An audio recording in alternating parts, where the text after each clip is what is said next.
herd is Angus or Angus Cross. Never before in contemporary history has one breed been so dominant in terms of its leadership role in the genetic production of beef in Canada as Angus is today. And folks, it really doesn't look like that dominance is going anywhere. So give yourselves a big round of applause.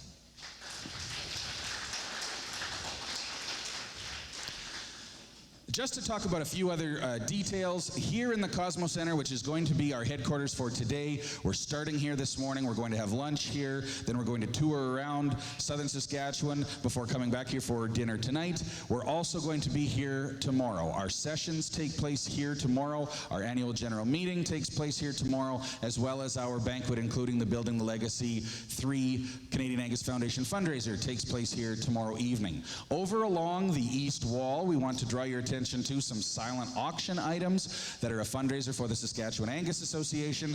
A little bit further down the table are some of the items that are going to be auctioned by Colonels Chris Poley, a Saskatchewan boy, and Ryan Dorn, an Alberta boy, in the Canadian Angus Foundation's Building the Legacy 3 sale. There's 56 lots in here, all donated by the best and brightest of Canadian Angus Association members, Angus breeders across Canada, as well as stakeholders and partners, corporate and otherwise, in our Canadian Angus scene. So we would like you to take a look at that catalog. If there's anything that floats your boat or is your fancy, every single dollar of that goes to the objectives of the Canadian Angus Canadian Angus Foundation, which involve youth, history, scientific research and development, and member education. Further, if you are a conference registrant, you will have received an annual report in your portfolio that is actually the discussion of the Canadian Angus Association's achievements over the course of the year 2013. It was quite a historic one. We're not going to talk about that much now, quite a bit more tomorrow, but please recognize that the annual report welcomes you to Angus Central. And when we talk about Angus Central as a brand, I'm very proud to say that for these days in 2014, Angus Central is right here in Moose Jaw, Saskatchewan. And you folks are part of what makes Angus Central. Today, of course, though, is about our Canadian Angus ranchers, the people across all of Saskatchewan, all of Canada, who make the decision to run an Angus bull with Angus or Angus cross cows or entirely different breed cows to assure that what they're producing is a minimum 50% Angus. They're the kind of people that qualify for our Canadian Angus Rancher Endorsed Tag Program with at 300,000 tags sold a year, and Allflex is actually here with Dave Lehman as one of our sponsors of the day. We want to thank them for helping to make, and the ranchers across Canada that purchase, that truly makes the Canadian Angus Endorsed Rancher Endorsed Tag Program the largest branded tag program in the world. And I never grow tired of saying that.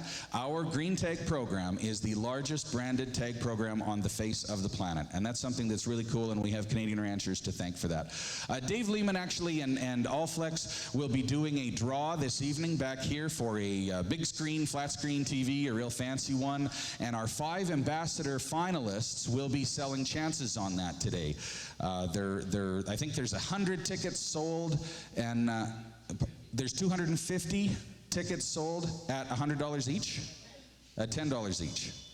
250 at $10 each. Perfect. And Allflex donates the television. Thank you to the ambassadors for filling me in. I learn stuff from youth every day. Without any further ado, we actually want to invite, making his kind of return to our Angus social scene in a fairly big way, the longest serving and longest standing employee of the Canadian Angus Association to talk to you a little bit about field services and about our Canadian Angus Rancher Endorsed program. Folks, here is Director of Field Services, Brian Good.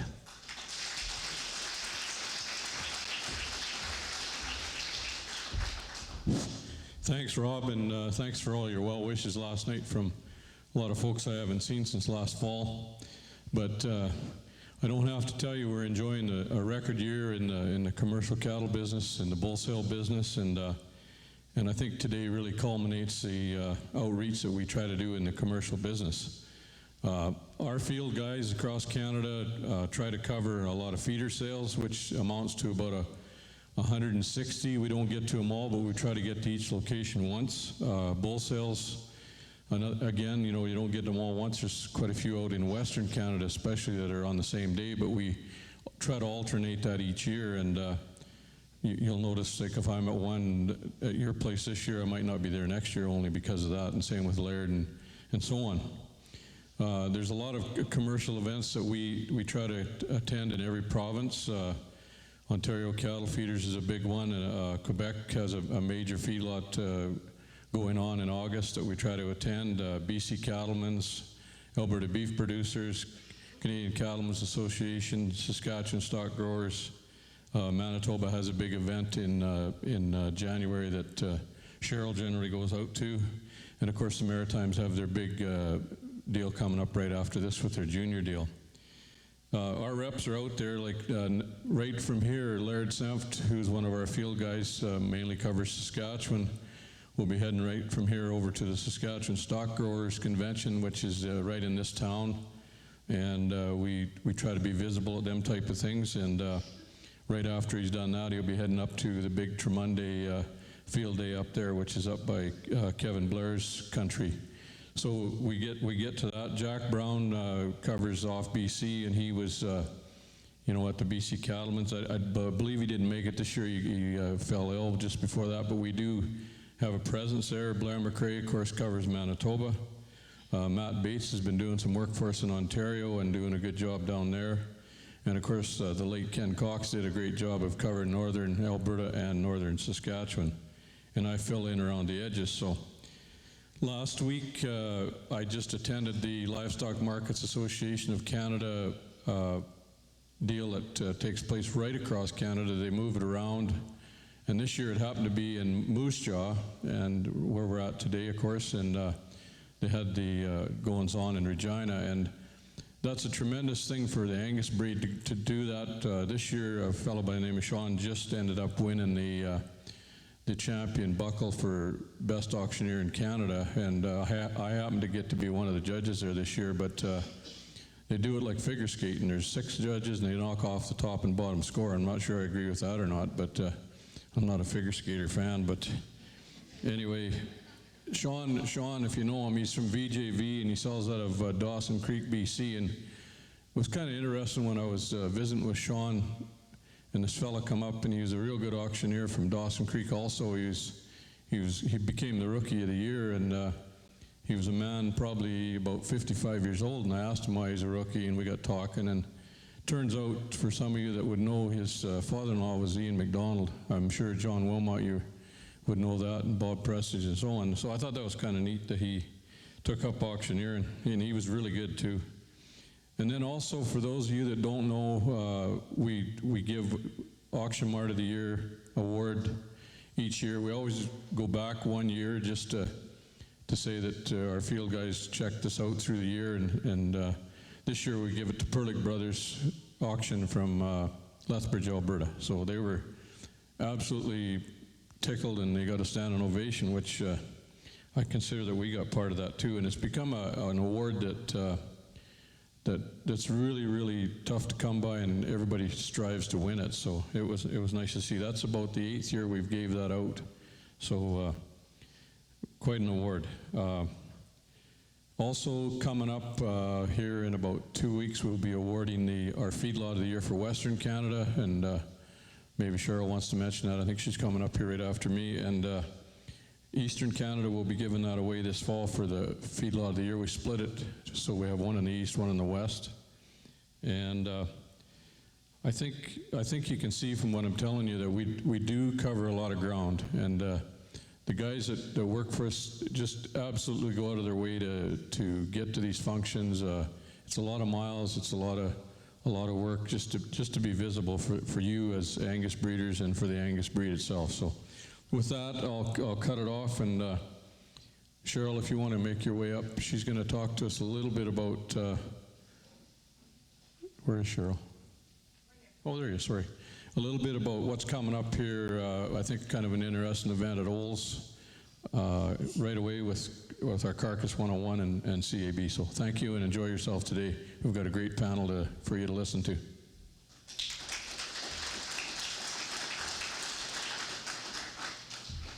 Thank you very much, Brian. First of all, I'd like to invite everybody that's standing out in the doorway to come on in and grab a seat. There's lots of places, and make yourself comfortable.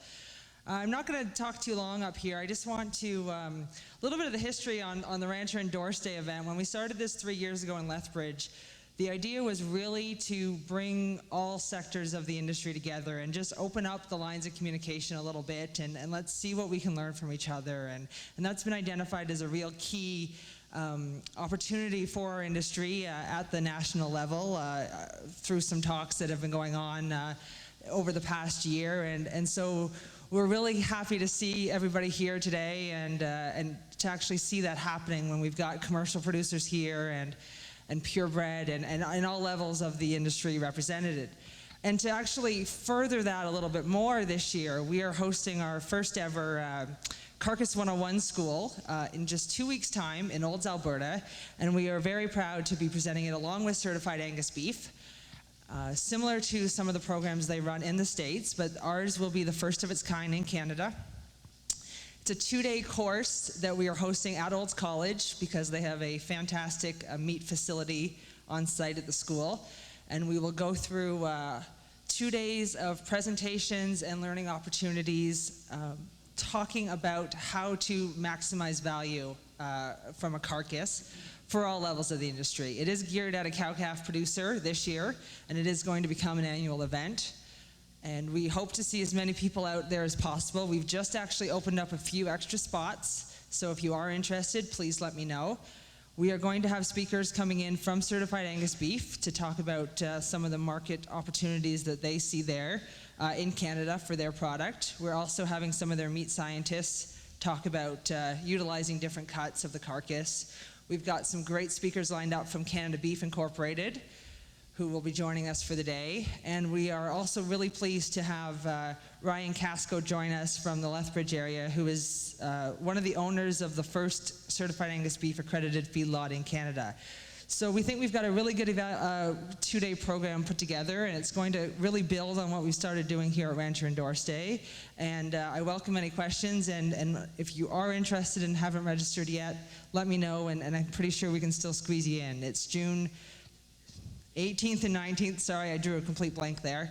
And I look forward to any questions. And if anybody has any other ideas, let us know, and we can definitely build on it for next year. And I guess from there, I'll hand it back over to Rob, and we'll get going today with the panel.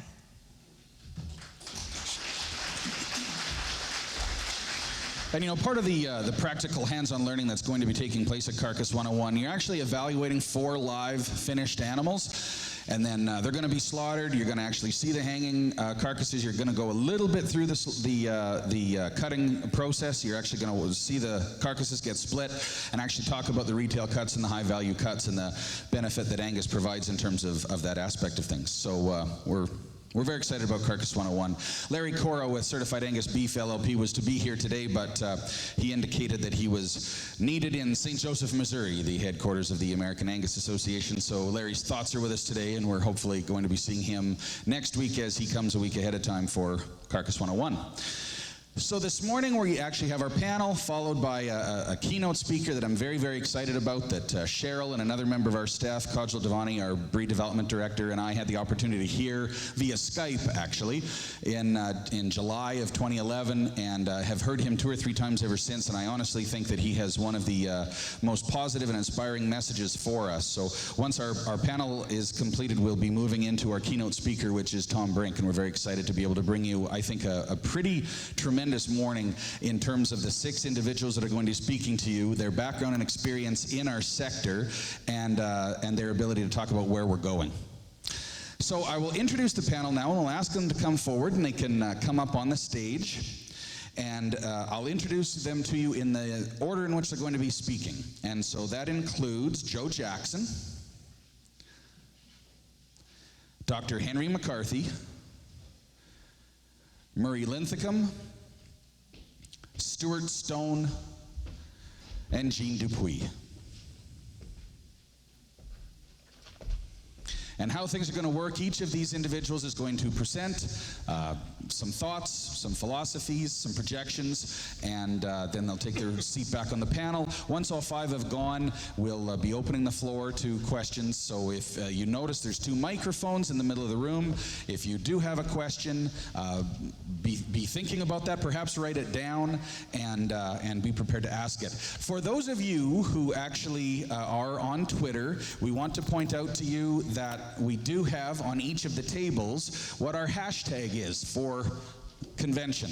And I'm just forgetting what it is offhand. So please recognize that our hashtag is hashtag CAACONV 2014. And if you could actually include also our Twitter handle, which is @CDN Angus, we would appreciate that. So if you want to, on your smartphones, I'm sure Bob Switzer is going to be doing this immediately, hashtag CAACONV 2014. Our first speaker that's going to be presenting to us this morning is Joe Jackson. Joe's been involved in the commercial marketing end of the cattle business for 35 years. Some of those tasks were delivery of feeder cattle against the CME contract in Oklahoma City stockyards, fat cattle buyer in US and Canada, cattle contracting, live price, forward price, and basis price, cattle management for fed, backgrounded, and grass cattle. Currently, Joe works at JGL Livestock right here in Moose Jaw, controlling outside cattle, cattle contracting, risk management, and marketing decisions. I know that Brian had the opportunity to hear Joe just a little while ago and said what a dynamic guy to actually challenge you and kickstart our morning on Canadian Angus Rancher Endorsed Day. Folks, please welcome Joe Jackson.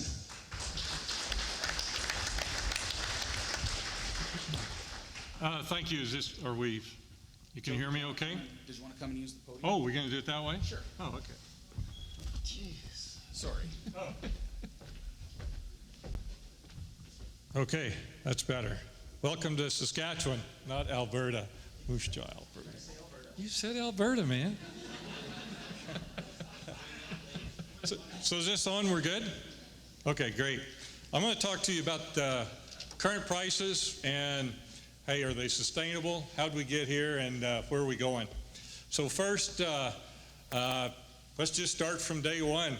In the history of our business, if you were to have a graph of the last, 80 years of our business, that graph from a distance would be a line that starts here and goes straight up to where we are. And of course, if you were to zoom in, we'd all know about the 10 to 15-year cycles. We would see waves of peaks and valleys, but the whole distance of the whole thing goes straight up, just like everything in the world. Cost of everything goes up, wages, cost, hey, it goes straight up. And the last time a study was done, had you bought cattle and done nothing as far as hedging and sold a pen of cattle every week and replaced in your grain and everything through the history of feeding, you'd probably get about a 17% return over time. But nobody does that, but it's nice to hear about. So what I want to talk to you about is a little bit is, okay, currently we've got a market of around $1.50 in Canada. We've got a market of around, I think it's going to be probably 47 this week in the U.S. But what's really interesting I like to talk about right now is where we sit, and it's the dynamics between the June contract on the futures and the market. And I don't want to get into it too deep, but I do want you to write down something real quick here if you've got a pen, is that at the end of April futures and April cash were like $1.50. So you write down $1.50, and the June futures we're going to say, we're going to keep it simple, $1.35. So after April 30th is gone, now we're into May, and the cattle are trading off this June futures. So we've just come off $1.50 cattle, but we got $1.35 futures. So that's a big spread. That's $15. So something's going to give here, right? And this is almost every year this happens. It happened last year, and I said, I know this futures has to go to the cash, and I bought the board, and I lost about $4 a hundred because the cash just goes like this time of year. You talk to any cattle feeder, we're in the time of the year the market goes lower. I mean, we can't help ourselves but sell cattle lower this time of year, irregardless. However, this year, it may be a little different. Now, let's talk about this a little further. This market's so good, probably Anybody who's got cattle of any numbers right now is probably hedged. And now let's make this a little simpler for you. If I hedged my cattle on that June board at $1.35, that means I sold the futures at $1.35, and the futures is still $1.35, but cash is $1.45 or 47, I am highly motivated to sell. Because when I sold those futures, all I was betting on getting was probably around the neighborhood of $1.35. But the cash is $10 higher than that. So man, am I motivated to sell. It's like $10 a hundred falling out of the sky. And that's where we sit. And I gave this same talk about 2 weeks ago, and I said, I don't know where the market's going, but I'll guarantee you one thing, by the end of June, there will not be a spread of even $7 between the futures and the cash. Don't want to get into the technical. It will get down to probably at least $2. And it's starting to feel like the futures is going to go to the cash maybe, where typically the futures come down to the cash. So just a little, it's fun to watch. I love this time of year because it's very pivotal. And I think we are going to see some more numbers here in the next, it's starting in 2 weeks for the next 30, 40 days. And I tell you, if they don't break the market during that period, I think we're in for a real good, strong market through, who knows, unforeseen to outside barriers that could change it. And I wanted to just go a little further and talk about, I told the guys a couple of weeks ago, I just got back from a trip in Memphis, and there's a golf trip, and there's guys from all over Chicago that trade. And there's a fellow there that's a head meat buyer for a company, Cisco, which is merged with another group, and they're like the biggest steak cutters in the U.S. They handle about 350 loads of product. And we were talking about the market like we always do, and you know, oh, this thing's going lower, lower, lower, and he goes, man, I'll tell you what, I'll take it, but I'll tell you, it's good. He says, our business is great. I think it's going to get better, and if you cowboys want to sell them lower, we'll take it, because we think this business it's good. And what he said has kind of come true. Cutout's gone up the last little bit, and it kind of looks promising. So I think the next 2 weeks here we're real pivotal in which direction our market goes through the summer.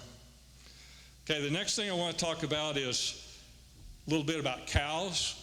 And nowadays, I just call it cows equal ground beef. And if anything's changed huge over the last 15 years, it's how ground beef is marketed and what it's worth.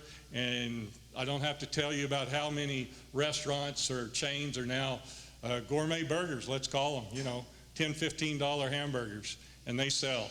And so it's almost like in the past you had, 250 products to sell. Now it's like you got steaks and ground beef to sell. I mean, it's not that simple, but I mean, really, it's ground beef or middle meats, all right? So in Canada, last year, I'm talking 2013, we exported, this is a one to write down because you want to see this on paper. We exported about 320,000 cows and bulls to the U.S. The previous 5 years to that averaged about 178,000. You getting that in your head? And that's during a time when we're supposed to be at our lowest number. We're exporting 320-something thousand, plus killing about 420 to 450,000 here. Total those up, it's damn near 800,000. And it's debatable how big the cow herd is, around 4 million. That's 20% cull rate when no heifers are supposedly being held back. That's something pretty major in my mind. Yet I can offset that by saying this fall, I've never seen so many damn calves come to market, so I don't know what's up with that. I think handlings were up for everybody, so it tells me I think our cow numbers are wrong. I think Canada had more and maybe has more cows now than we thought, because you can't get rid of that many cows and then turn around and have record numbers of cattle coming in the market. So I don't know what's going on there. So how sustainable are these prices? I think very sustainable. I mean, let's look back it's remarkable where we've come in, say, 15 years. When I last left the U.S., if you can believe this, it's 15, 16 years ago, the very late 90s, we were trading a fat market of, I believe it was 58. I don't know if we got to 55, but I know we were at 58, and we might have gone to 55. I'm not sure. But since then, we've gone from, call it 58, to over $1.50.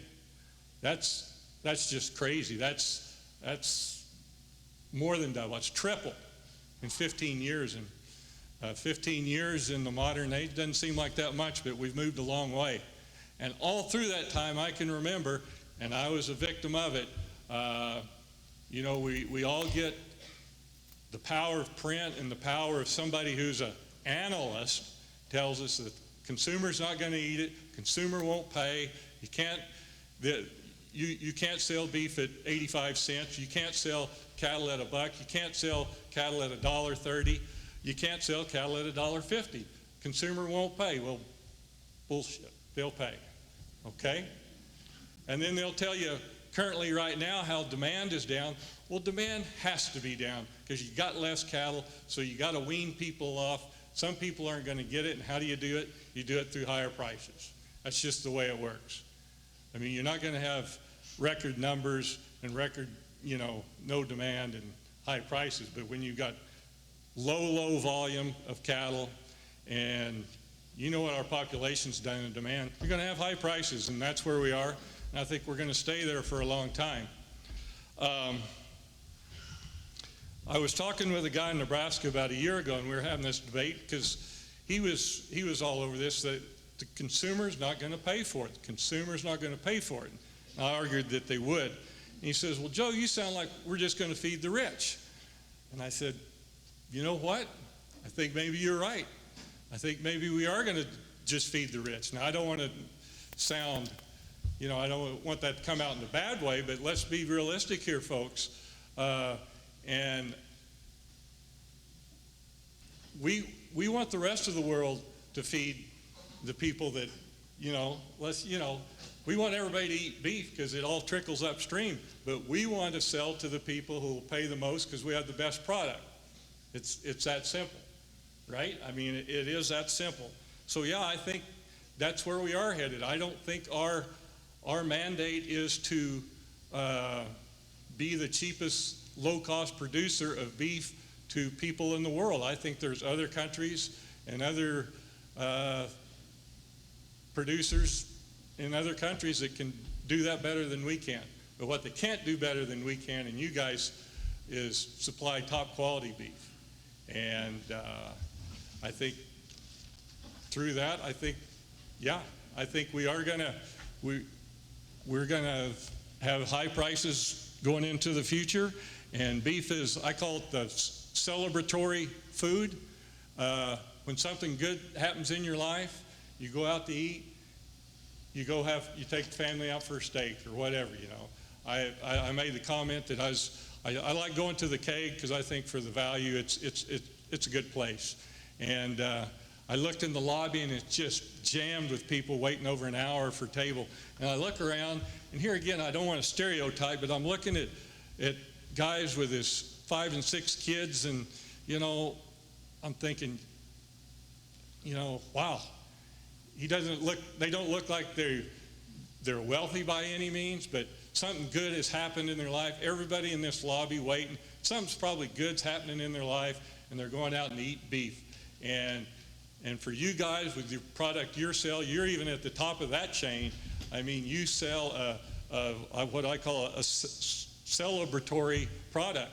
When good things happen to people, they eat your product and they like your product. And I guess that's about all I've got to say. Thank you.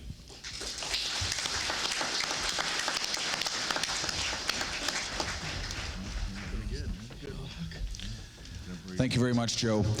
Our second speaker is Dr. Henry McCarthy, who was raised in Calgary by his father, a mixed farmer, and his mother, a veterinarian. After finishing high school, and Calgary would be in Alberta, whereas I know we're in Saskatchewan today. After finishing high school, Henry spent 5 years on the OH Ranch at Longview, Alberta, as well as other ranches and feedlots. Prior to attending university, Henry also spent time working in Australia and New Zealand on cattle and sheep outfits. After his time spent working, he went on to attend the University of Alberta in the pre-veterinary program. In 1999, he graduated from the University of Saskatchewan in Saskatoon with his degree in veterinary medicine. Upon graduation, Henry practiced in Pincher Creek alongside Dr. Blaine Pickard. A highlight for Henry was working on a project to send live cattle, semen, and embryos to Hungary to set up an operation there. Today he owns and operates McCarthy Vet Services, a mixed animal practice based in Wawota, Saskatchewan. He operates a small herd of commercial cattle with his wife Wendy and his 4 children. Henry currently sits on the Saskatchewan Stock Growers Association Board of Directors and has both sat on the board and served as president of the Western Canadian Association of Bovine Practitioners. To provide us the perspective of truly a cowboy vet, folks, here's Dr. Henry McCarthy.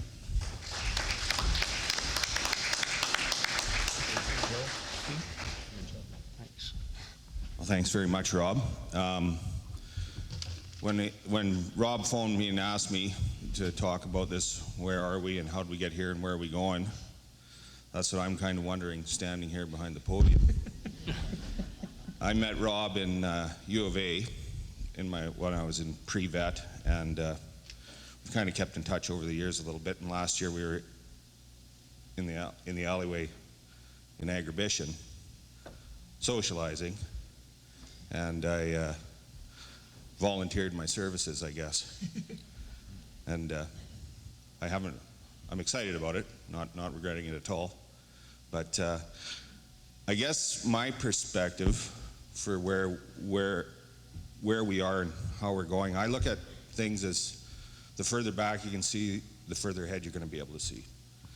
And while working with the bovine practitioners, did a lot of work with Murray Jelinski. He's the Alberta Beef Chair at the Western College of Veterinary Medicine, and he's spent a lot of time following the population dynamics of both veterinarians and producers. So I phoned him on my way here last night to get a little bit of ammunition, and a couple of the interesting things, and we kind of all know this is going on, is we're seeing contracture and expansion of both, producers and cattle numbers. For every producer that's under 20 or under 30 years old, we have 5 producers that are over 50. The last census came out in 2011, and those were the first wave of baby boomers to start retiring. They turned 65. And their prediction is by 2021 that we're going to be down to 40% of the producers in agriculture that we had in 2011. So that's going to be a big change for everybody. We're going to see fewer people hold more cattle. We'll probably, they think the cattle numbers will probably stay pretty, level. And I look at that, I was in a meeting with one of the executives from One Earth Farms, 3 or 4 years ago, and they were mentioning how they were the biggest commercial cattle operation in Canada. And at that time, I was reading a book. They had 8,500 head. I was reading a book about an old cowboy that had come up with the last trail drives from Texas to Montana. And when the trail drives kept coming north, he stayed north. He worked for a fellow that ran all his fat cattle on the north side of the Missouri and all his cows and calves on the south. And that guy owned 250,000 head. So, we were pretty big at one point, where some of the operations were quite huge, and I don't know that we'll get to those kind of differences, but we are seeing it elsewhere in the world as well. And I think it's something to be. I don't think it's a negative thing. I think it's just something that we're trying to deal with as an industry. And how we're going to deal with it, all these changes are going to create lots of opportunities. So I'm kind of excited about it. I want my kids to go into agriculture because I think they're going to have less competition. They're going to have to be a little more astute. There's a lot more demands on the producer nowadays to be aware of the programs and where to go to get good information. It's pretty hard to just go pick rocks and make a living, like when my dad started farming. And I guess I don't know how too much more to say. We'll try to say something controversial when we get on the panel so we can stimulate some more discussion. But I'm going to hand it over back to Rob here, and we'll look forward to your questions. Thanks, Henry.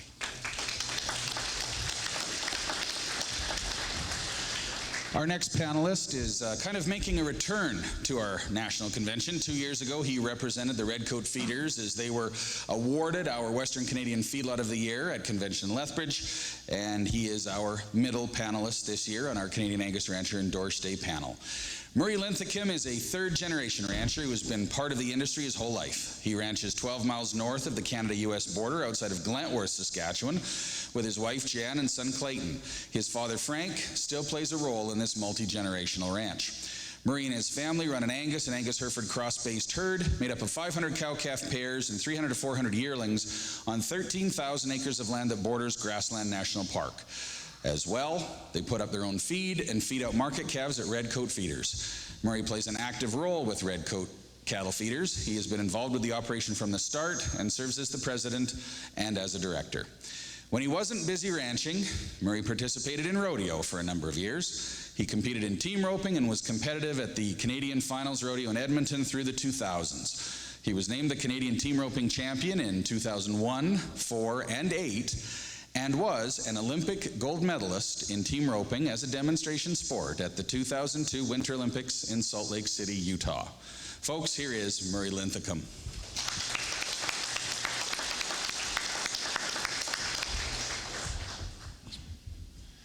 Thanks, Rob. I can probably throw away the first 3 pages now.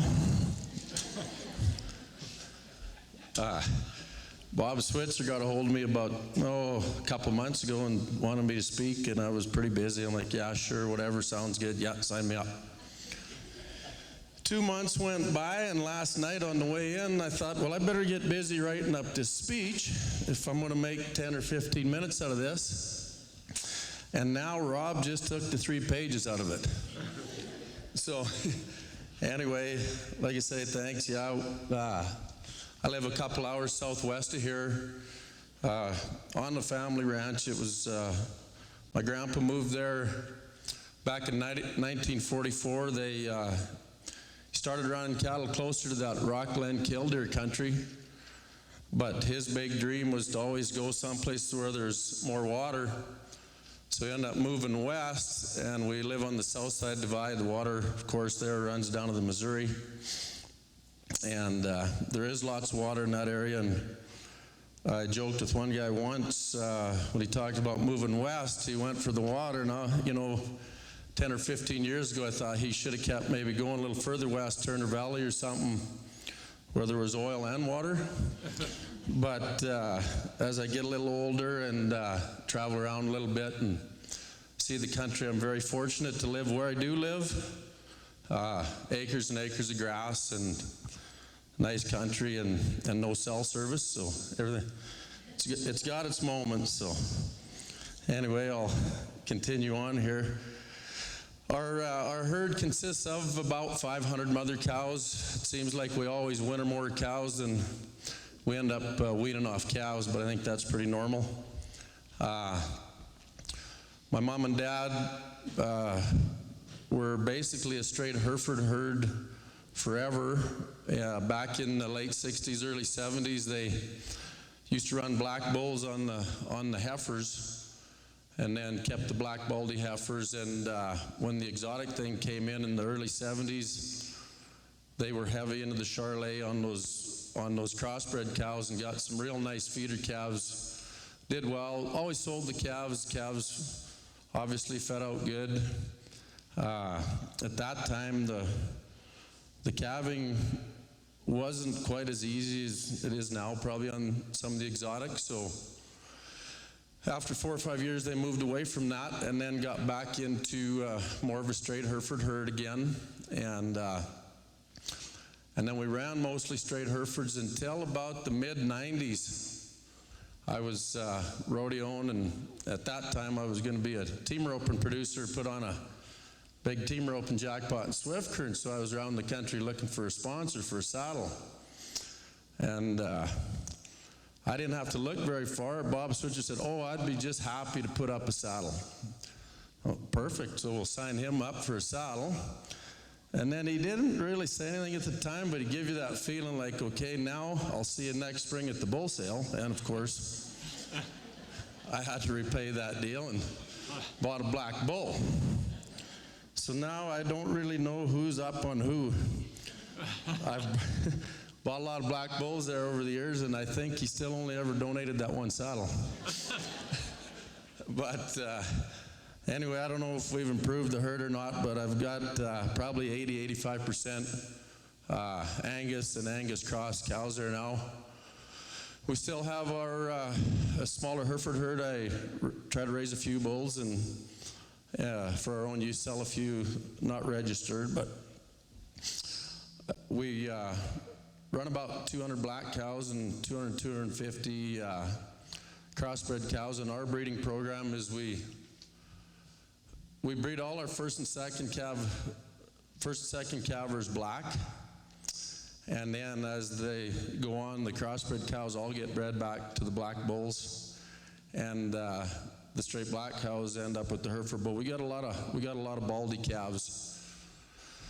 Every fall we take our steered calves. We'll take a load up to Redcoat cattle feeders. I got involved with that way back when, and was really wanting to learn more about feeding cattle and that kind of stuff. So that's how I ended up. We used to sell some calves off the place, background some, and then run some yearlings. So I figured there was no better way to learn than to just dive in there.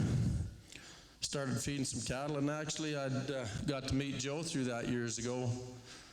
We had a little group, we were going to feed some cattle, and nobody really knew too much, and somehow I got nominated to be the spokesman for this so-called consortium.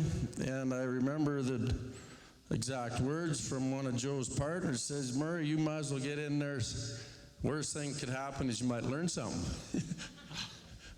And that's about 15 years ago, and I've definitely learned a lot. Some good, some bad, but we're still rolling. So that's kind of how that worked. And when the Angus tags came out, Bob Switzer said, "Well, you better get into these." So we've been using those Angus tags forever, since they first came out. And I know there's been some premiums in those tags. When we first started using them and feeding, we were finishing some cattle, and if they were age verified and Angus certified, you could sell for a premium.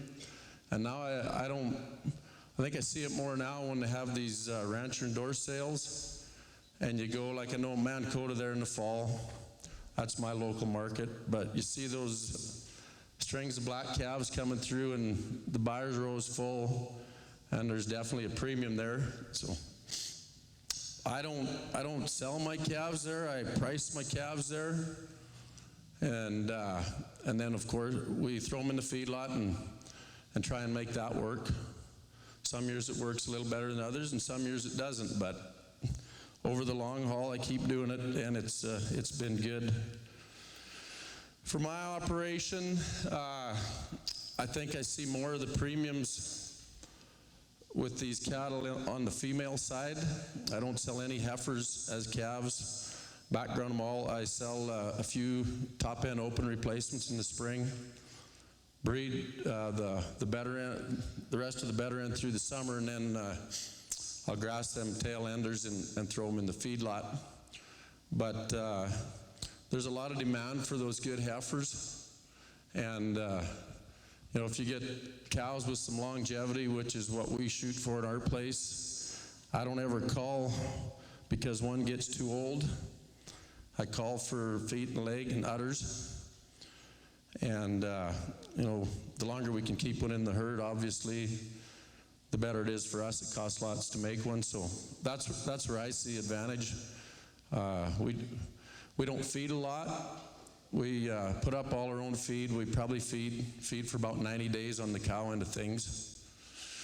And so those cows get to be pretty hardy and grazers. And if there's one thing, there's a lot of purebred breeders here today, and if there's one thing I'd like to say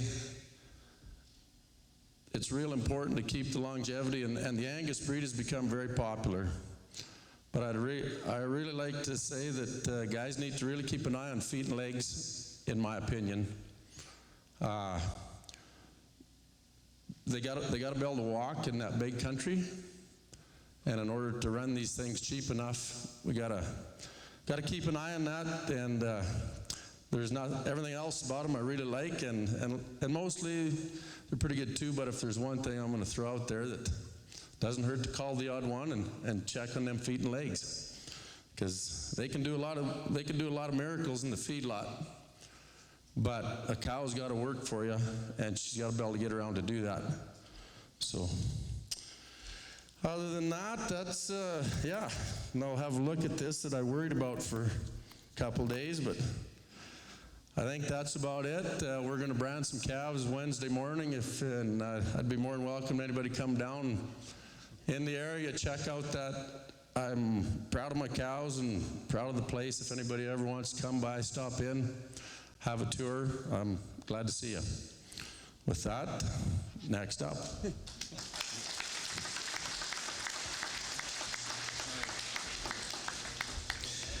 Thank you very much, Murray. Our next panelist is Stuart Stone, the chief. Let me just adjust.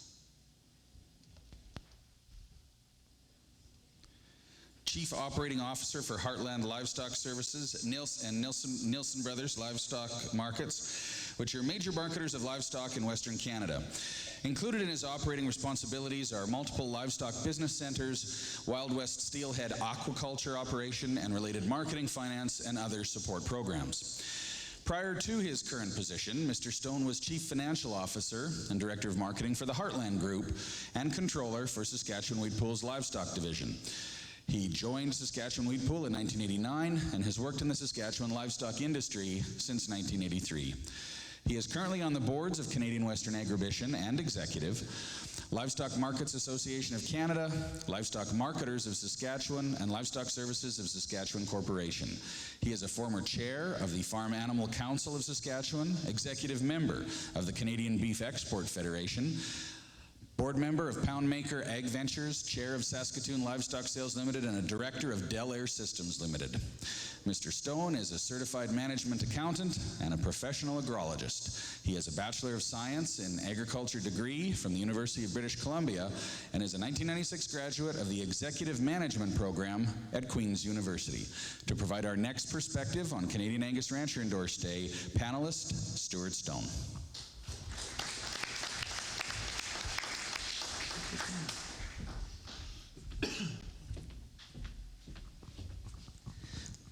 Thank you, Rob. Good morning, everyone. I'd just like to, before I start, just extend our appreciation for the working relationship we've had with you individually as ranchers in your association here in Saskatchewan. In particular, I'd like to note the participation and support that you've given us through the Livestock Markets Association of Canada. Brian mentioned it a couple of minutes ago. Canadian Angus are major supporters of Livestock Markets Association of Canada, and we really appreciate that, and we thank you for that, Brian. So I thought maybe I'd start and do a little infomercial and just sort of review a little bit about auction markets and the auction industry. So where did the value come from? Well, it's still, in my opinion, the most effective way to maximize price through a competitive environment. So that competitive price discovery is the fundamental component of our business. And by doing that, or in doing that, we can assemble and co-mingle and combine those small lots. Obviously, we can do load sorting, which increases the overall value rather than averaging the good and the plainer animals. We provide a live display so potential buyers can visually inspect the animals. And I believe that's still the best way to display with certainty and to buy with certainty. We can also provide access to multiple buyers and orders, and that's important. And we can profile customer programs such as your Angus Rancher Endorsed programs. So I have a couple things. I have a little book here, and it's called Rules and Regulations and Bylaws of the Moose Jaw Livestock Exchange. March 1931. And if you put this book in any auction market in virtually North America, other than the uniqueness of how it was organized, but basically the operating procedures haven't changed since 1931. I also have a book of financial statements from 1930, and they're basically the same financial statements and how they're organized in their operations. That hasn't changed either since 1931. Well, maybe the commissions have gone up slightly, but that's all. So, I guess on one hand, we have a very traditional and stable industry. In the last 80 or 100 years, not much have changed on how we do business on the surface. The reality is that the sands are rapidly changing beneath our feet, and our industry, as in all parts of our industry, but the marketing part of the industry needs to change with it. Some of the trends that we've been seeing are consolidation. That's been happening in the cattle industry, it's happened in the grain industry, it's happened in many industries, and economies of scale are driving that. We're seeing fewer larger customers, with obviously the cow herds have increased dramatically probably in the last 10 or 15 years, the average cow herd. And we've seen a lot of customer integration as well. We've seen things like electronic marketing, or internet-based marketing. And while that certainly has a place in the industry, I think its growth is sort of stabilized for a while. Maybe it's on a plateau and it'll grow again. But the last 3 or 4 years it's been fairly stable growth. Businesses are expanding their service menu. We have a much more knowledgeable customer base than we did when I started in this business.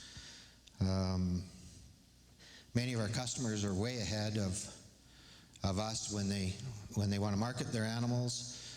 They've already done their research. They know what the market is across Western Canada and the Northern U.S., and so they're much more knowledgeable than previous generations. And with that, we've seen an increasing focus on the business aspect of ranching and raising cattle. We've seen a real concentration of influence. As I mentioned earlier, there's fewer larger farms. There's fewer larger buyers as well.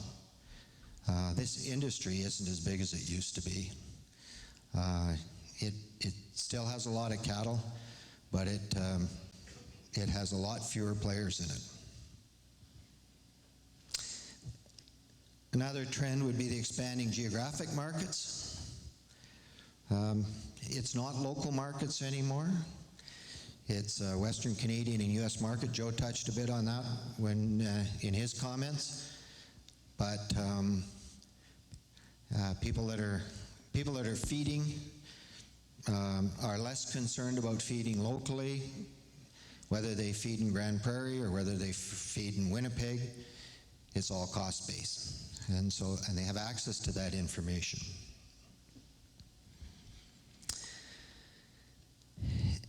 We've seen a dramatic cow sell-off, and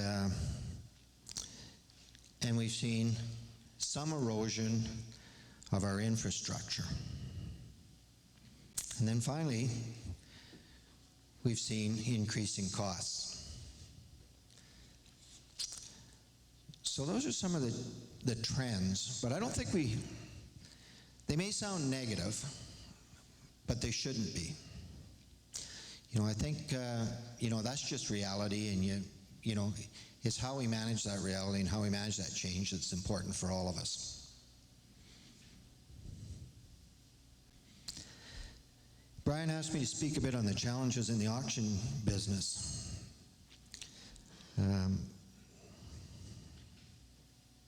You may think of these as, so I jotted down a few things, and you may think of these as very similar to the challenges that you have on your ranch or your business or whatever endeavor you're involved in. One is labor, both skilled and semi-skilled.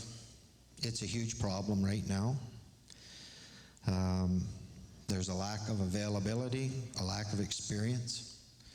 It's an industry that's hard to automate, and so we need to find some challenges in that. It's great to see so many young people here. Joe and I were on a conference call a few weeks ago with the university, and basically we were asking the university, how do you get, what can you do or what can we do to help you get young people involved in the livestock industry, whether it's marketing or ranching or wherever. And the comment that came back from the university was, we have 3 jobs for every student that's enrolled in agriculture, let alone animal agriculture. So we're trying to work on some initiatives to kickstart some of that. But I think, who are going to follow us and replace us in this industry is very important, and we need to all of us need to do some work on that succession. The second big challenge that I see in our industry is something that's really happened over the last 8 or 10 years. And it's called increased regulation and legislation.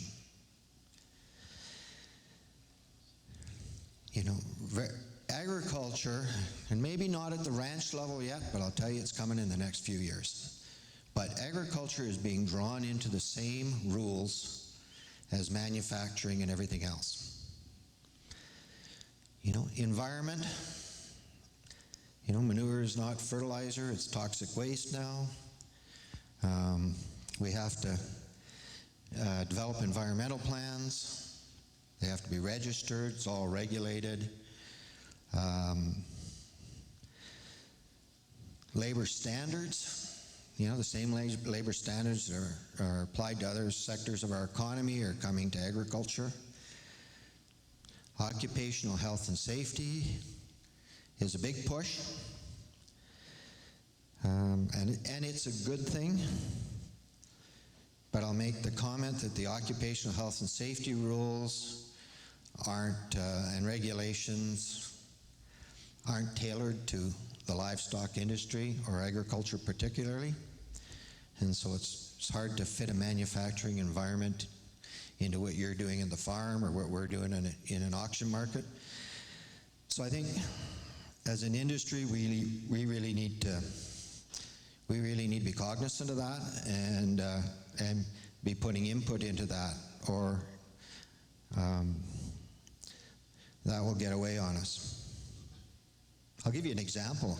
We recently had an occupational health and safety officer attend one of our markets in November. I guess that's not that recent, but in sort of the second week in November, which is the height of our calf run, and issued us with an order to quiet the calves down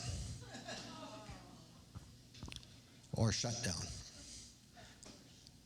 So I haven't figured out how to do that yet, because these calves are just weaned and commingled, but those are the types of things that will be imposed on agriculture unless agriculture has input into those programs.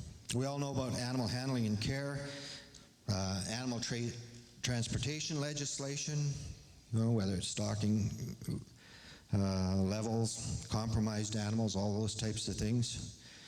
Traceability, some of this animal movement, the scanning, recording, the record keeping, some of the disease monitoring and disaster planning regulations. And all of these things carry punitive fines and sometimes not easy solutions, like I was talking about how to keep calves quiet. So again, as an industry, we need to have input, or we'll be required to comply with rules designed for other sectors of the economy. So a third challenge for us is that animals are wilder, particularly cows. And that's natural. They're handled less often on the ranch or the farm. And so we have dangerous animals combined with inexperienced help at times.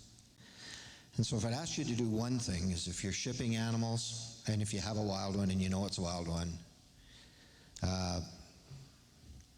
just don't drop it off and think it's somebody else's problem.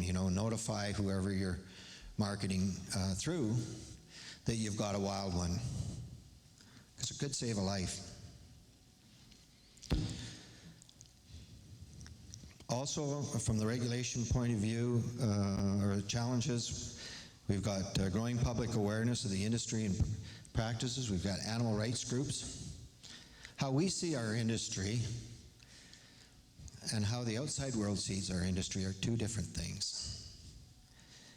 And we don't necessarily have a right to do what we do. That social right is given to us by our whole customer base, and so I think we need to keep that in mind on and that public awareness, and continue to do some work on that end of it. Our economics costs are rising, both infrastructure and operating costs. And the last challenge in the industry, and the one that I'm least concerned about, is competition. I think competition sorts itself out, but some of these other things, somebody else will be sorting out for us unless we're involved. So I don't know if some of these challenges sound familiar to you in your area of the industry. I'm probably pretty sure they do. And if you haven't faced them, if you're not facing them now, you can be sure you'll be facing them in the next few years. So as I said earlier, I don't want to be, it's kind of, when Brian asked me to talk about challenges in the industry, boy, that's kind of a negative start to it, and I don't, it's just recognizing your challenges and dealing with them, and everybody working together to try to sort out those challenges. But, there's always solutions and light at the end of the tunnel. And, so I would just put that forward to all of us to keep those things in mind and to try to deal with some of those challenges. So with that, that's what I had.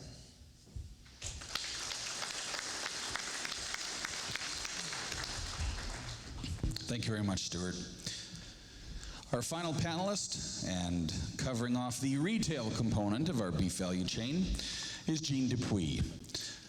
Gene started his meat cutting career at Ranchland Meat in Cutknife. Louis, an older brother, taught Gene the basics.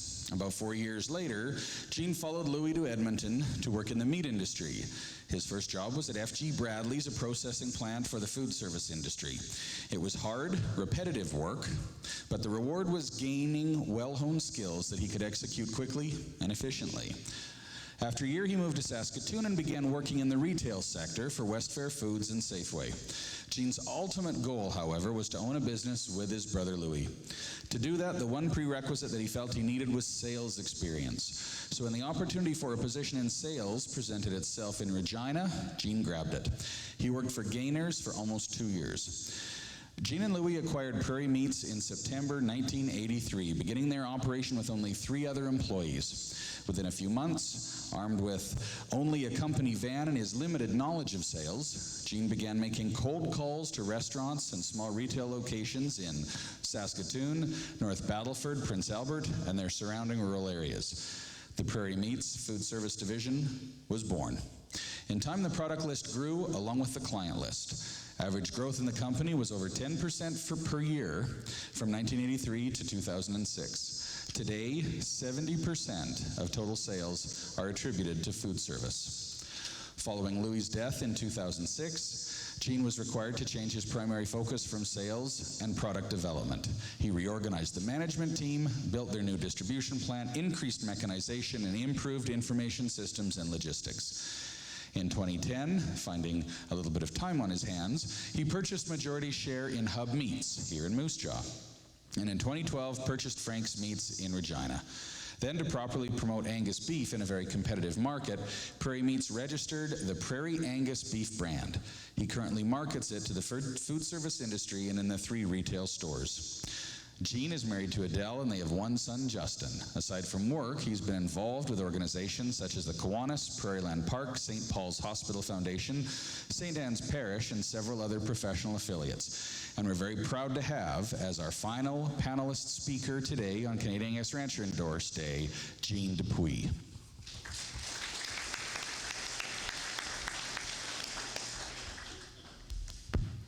Thank you very much. Thank you very much, and I'm quite flattered that Brian gave me a call some time ago and asked me to speak here today. I'll just start off. My first experience with Angus cattle was our neighbor on the farm was Gary and Ron McEwen from just north of Cutknife, and they were the forerunners to Aberdeen Angus, and they brought Aberdeen Angus to Canada. And as a young lad, my dad would have me run out. It seemed these cattle always got over the fence or under the fence, so he would have me come over and chase them back. They were pretty pesky animals at the time, and nice looking animals, but liked to get out to feed in other people's lands. So, from my perspective, in my introduction, you heard I worked in retail and food service, both. And food service to me is, some people might think it's only restaurants, but we deal with hotels, hospitals, and institutions. So there's a very broad range of products that these different organizations buy. And everyone pretty much knows what retailers sell, because most people buy at a retailer. So I'm going to kind of go from, switch back and forth from food service and retail, and the demands and challenges on both sectors are somewhat different in some areas. Now, it's been touched on the consolidation of the industry. In 1983, when we bought Prairie Meats, you could buy beef from some of the following names, and you might remember some of these names. Intercontinental Packers, Empire Meats, Burns, Canada Packers, Gainers, Edmonton Meats, XL Meats. There was a plant here in Moose Jaw that at the time was owned by Canada Packers. Most of those companies that I mentioned now, with the exception of XL and Edmonton Meats, are all under the umbrella of Maple Leaf Foods. So from a buying perspective, in 1983, it would not be unheard of to have 5 or 10 salespeople come and try to sell you beef on a weekly basis. Whether it was Burns, Canada Packers, they all came in and marketed their product. Today, we know that there's two that are two major ones that you can buy beef from, JBS and Cargill. One of the challenges with that, and you would feel it, the people in this room would feel this way more than I do, is that an auction sale is really a fun thing to be at, and that's what I want to be when I grow up, as an auctioneer. But you can only have an auction when there's more than one bidder. And that's probably the biggest challenge that the producers in this room have, is that there's fewer and fewer bidders at the sale. And that is a problem, because that doesn't help you get the price that you need for your product. And as much as I'm a retailer, and we take a set margin, we buy the product, and our job is a lot easier than yours is in that regard, is whatever we buy something for, we take a certain margin, and that's the end price. And we haven't changed that strategy since 1983. The margin numbers obviously have to change as input costs go up. Our input costs go up just exactly the same way as you do. We have 10 trucks on the road, and we buy diesel and inputs just like you do. So all those costs, we feel some of the similar stresses and pressures that you do, but we have the ability to just add the margin on. That's what we do. And I can say that from 83 to now, we've never had a down year in 31 years of business in sales or margin. Now, we control our growth, and we grow at a rate that we can build the team with. We started 83 with, as we said, 5 people. We have 130 staff now in Saskatoon and Regina, and that's not counting our hub meats operation here in Moose Jaw. So the food service industry, we have a lot of competition with much larger players than we are. I want to kind of give you the size. Prairie Meats is the smallest of the players in probably the Saskatchewan market in terms of food service business. The players are Cisco and GFS, which is Gordon Food Service. Cisco was mentioned here earlier. And then there's Centennial Meat Packers.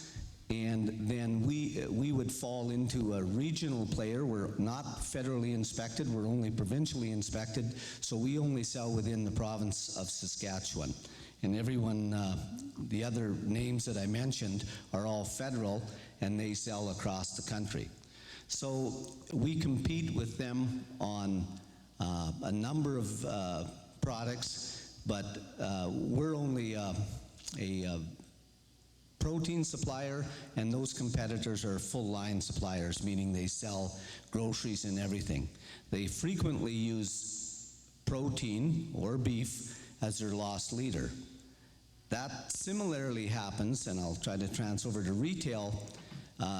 There isn't another industry in the world that I know of that when people are going to buy lots of something, they put it on and lose money on it. But the food business does that on a regular basis.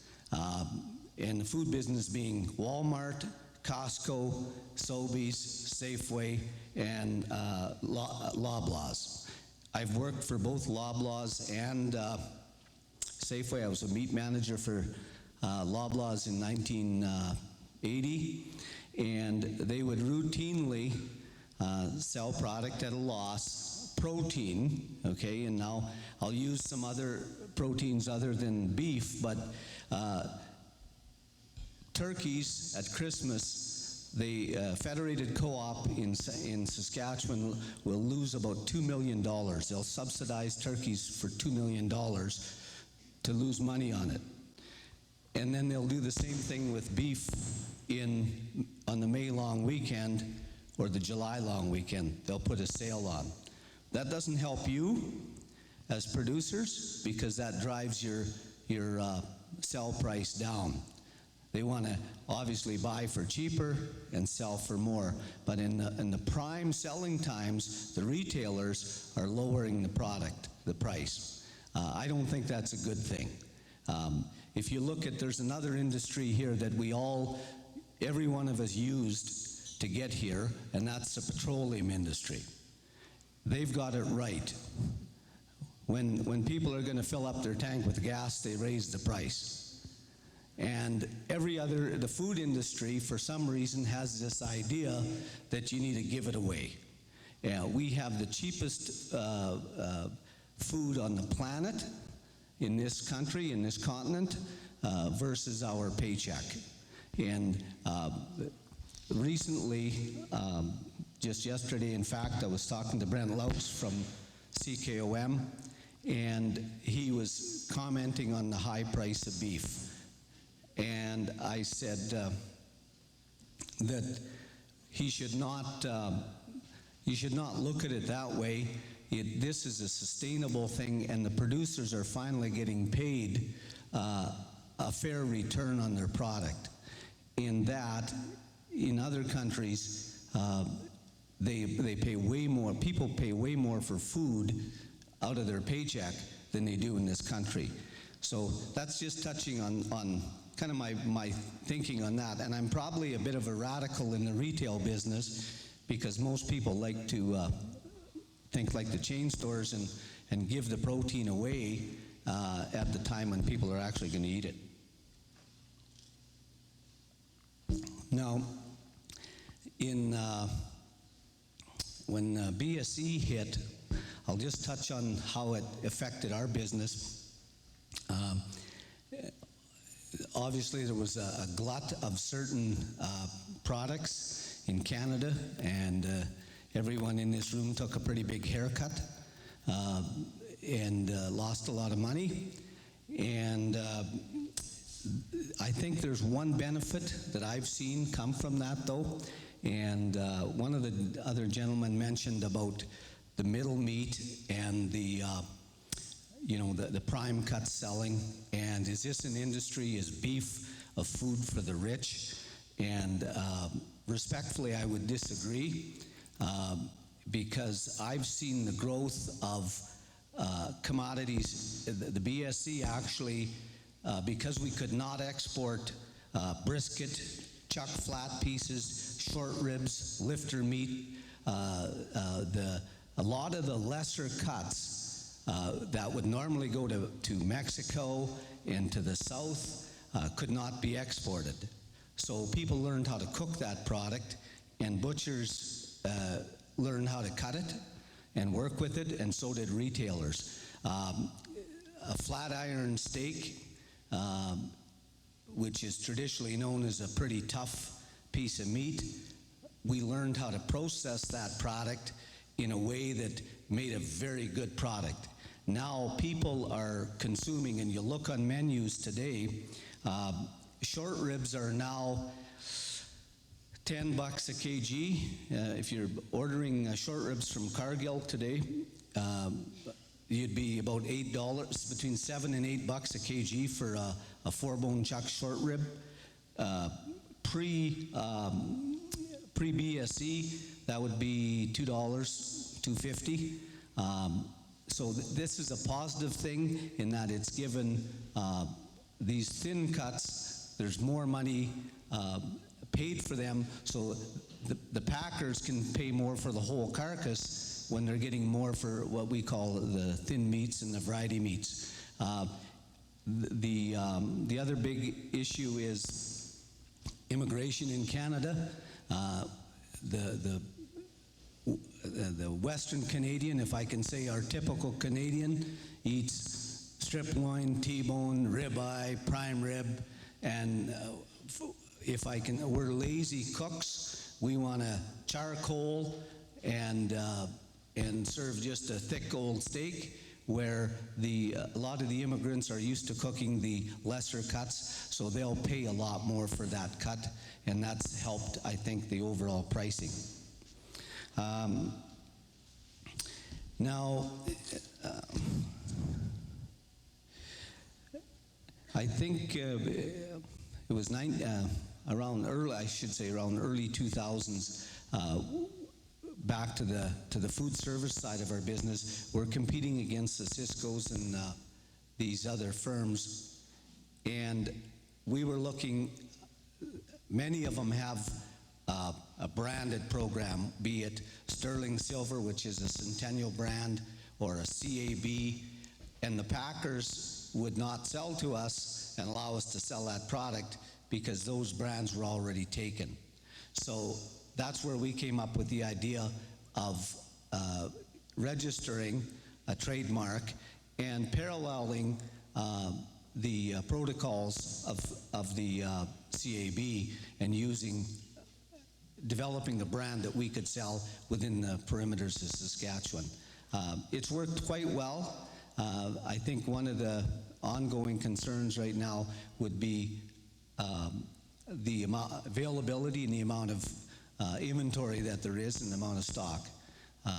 But for the most part, we have very good acceptance, and I think it's fair to say that the Angus brand is probably been developed as well as Coca-Cola, and that anybody that wants a good steak, it's very easily recognized, and everybody knows that if they're going to have that product, it's very consistent, and they're going to have a great steak or burger or whatever the case may be. I think I'll end it there, and I'm sure you'll have questions. Thank you very much, and have a good convention.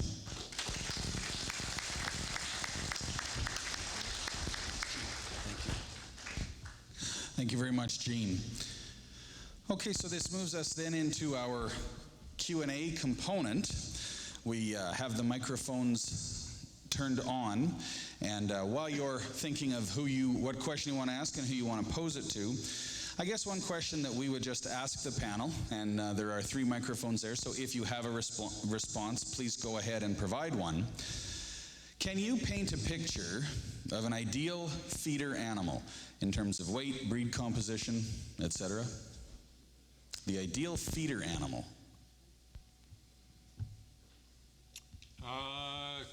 Conversion, it's all about feed conversion of under 6. I mean, needs to put on 1 pound of body weight with 6 pounds or less of grain. Are you guys able to hear that response in the back? Was that okay? Perfect. Perfect. Thank you, guys. Anybody else? From your perspective, Well, oh, sorry, Henry, go ahead. I agree with Joe with that, but I also think that there's more than one ideal feeder animal, because we have consumers wanting different things. You know, you have the grass-fed consumer, the organic consumer, the conventional beef consumer. So I think that it is pretty hard to put one animal as the ideal one when you have so many different avenues of what the consumers are starting to ask for. Question for the entire panel again. Is the demand for Angus branded beef remaining steady, increasing, or decreasing? Is the demand for Angus branded beef remaining steady, increasing, or decreasing? I think the demand for Angus branded cattle is increasing, but I wonder if, because there's lots of black cattle out there, whether whether the Angus the brand is getting diluted. And so I don't know the answer to that. I'm just asking the question. So. The thing I'm seeing increasing is there's the request for more hormone-free, antibiotic-free certified Angus. New program starting up in Ontario. We're starting to hear about. Starting here, as far as the whole program, probably steady. Seems like still every major packer still has the program. But as far as anything new, it's the demand for more hormone-free, antibiotic-free. That's what I'm seeing. I would also tag along with that. The hormone-free and organic, both, we have more and more requests for that product. And it would go to say that it would also be asked for in Angus. But as far as from the retail and food service both, I don't think the demand is waning at all. If anything, I think it's growing. Anybody else? One more. Oh, sir, go ahead. I was just going to go back to your first subject, just an interesting thing because we're involved in aquaculture as well. And conversion on fish is 1-to-1. And you know, there are different markets and different products, but I always found that kind of interesting, a 1-to-1 conversion versus the beef conversion and the red meat conversions.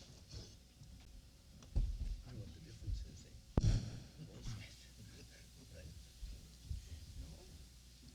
Again, a question for the entire group. What kind of information, and this is a bit of a follow-up to a comment made in the last question, what kind of information in terms of age verification or no hormone added do you want to know on the animals that you purchase? If it's a calf, I'd like to know if it's had shots. Did it have one shot at weaning?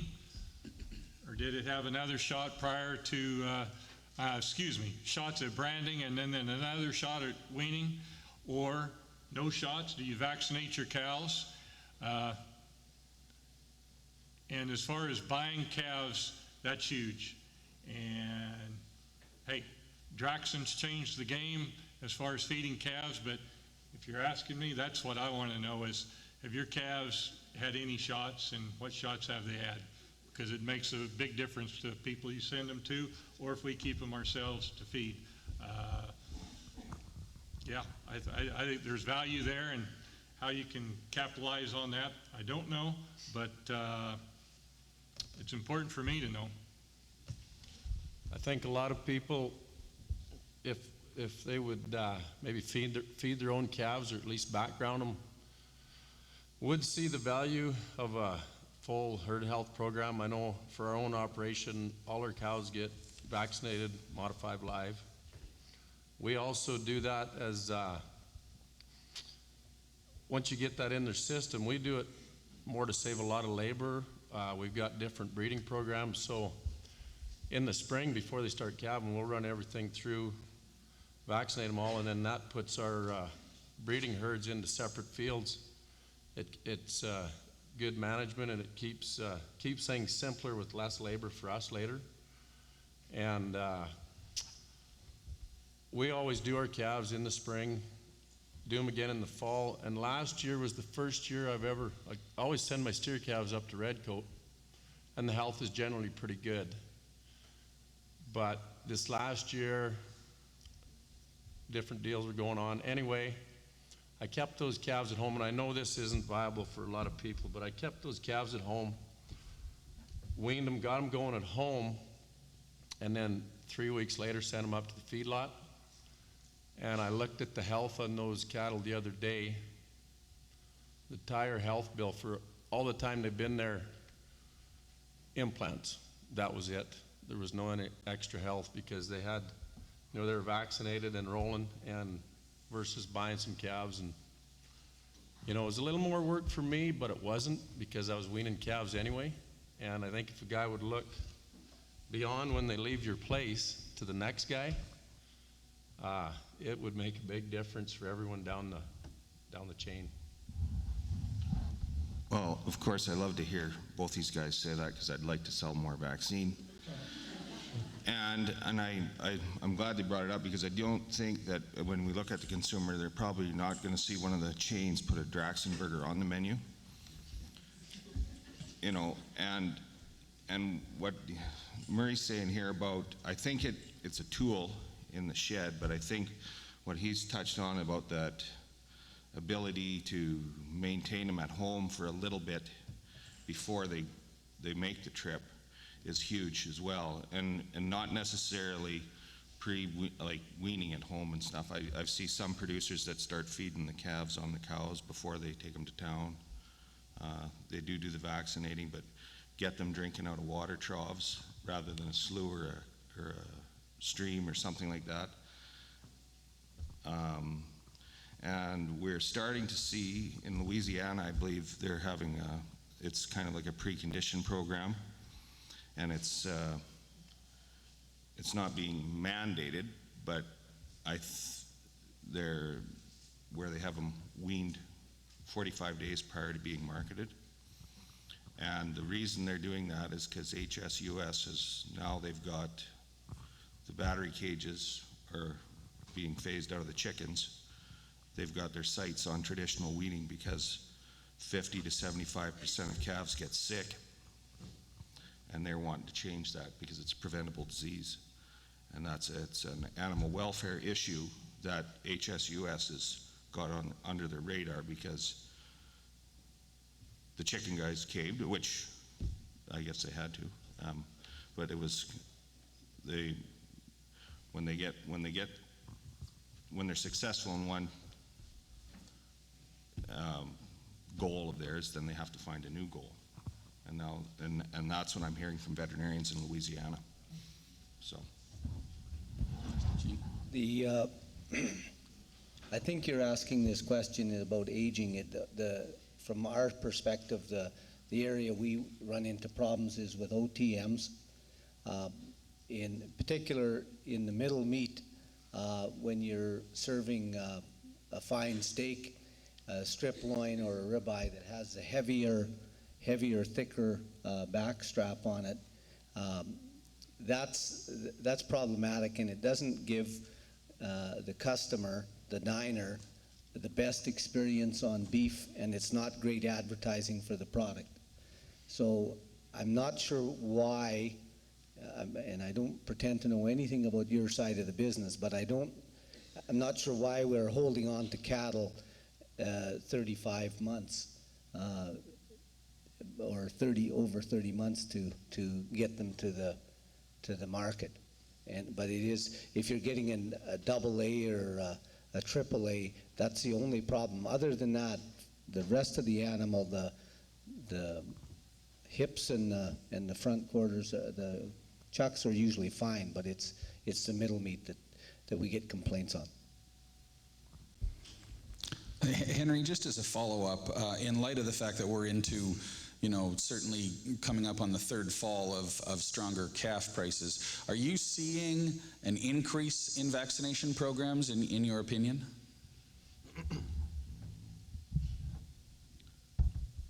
I don't know. I think I probably am a little bit because people have more disposable, I guess, cash from the profits they've been making the last couple or 3 years. Plus, when you can insure your calves for $1,200 to $1,300 this fall, $7 worth of vaccine seems like another good investment for that. I don't think we're seeing it from a marketing standpoint, but people that we're with the consolidation, and we are maybe seeing a little bit more retention, or people, looking for like the vaccinated calves and things like that. And I think we're seeing a little bit of it. I think we'll probably see more as we get more pressure from the consumer to reduce the use of antibiotics because they don't like it's not very sexy to think that we can't put stuff in a feedlot without blanking them with antibiotics. And the consumer's going to get tired of that and force us to do something different. Bit of a follow-up question, too, from a previous comment to Murray.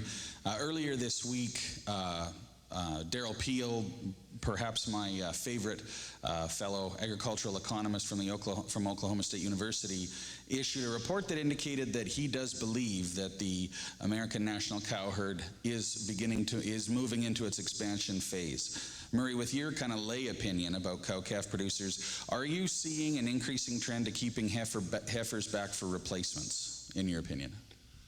Yeah, in my opinion, I think it's happening right now.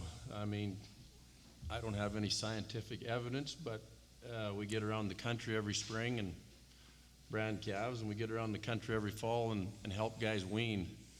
And it's just funny how it goes, you know. Now they're worth a lot, let's keep them. And there's a lot of guys out there that are starting to keep those heifers. And another thing that I believe is happening, and no science, just my own simple self. Last spring, from about Gull Lake east up to the bush and down into the Dakotas was probably one of the worst springs in history. And a lot of cattle disappeared. A lot of calves went last spring dead, wrecks everywhere.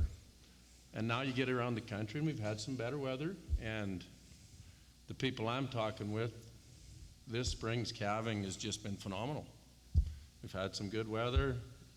There's a lot of live calves there. People their steers are worth some money. There's a little more cash around, and they don't need that extra money. And these heifers, I believe, are going to start staying home more and more. And I think there is some heifer retention going on. Joe could probably speak more to that. He sees the numbers all the time. Yeah, I'd agree. I mean, it's just the way the industry works. When calves are worth crap all and you need money to live, you sell not only your heifers and you sell more cows, and that's how we get these cycles going. And that's how we're going to start this one back up, is by big prices. You know, you just need to sell 3 to get what you got for 5. Yeah. And so you keep those at home. If I got 100, 120 will be better next year, and 150 will be better the year after that, and there you go. And that's why this cycle will always occur as long as we have, you know, producers of these numbers around, because that's how it works. And that's what's happening. And I agree with that. And we were talking earlier about conversions. I think Stuart said fish for 1-to-1, and cattle, you know, ideally, or 6-to-1 on good ones. But one thing that the beef guy's always going to have an advantage over everybody else is they haven't had pigs out on grass or chickens or fish. And that's your cheapest gain.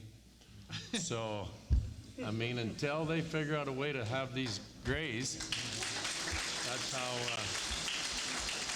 our advantage. And we're gonna have grass as our ace in the hole, in my opinion.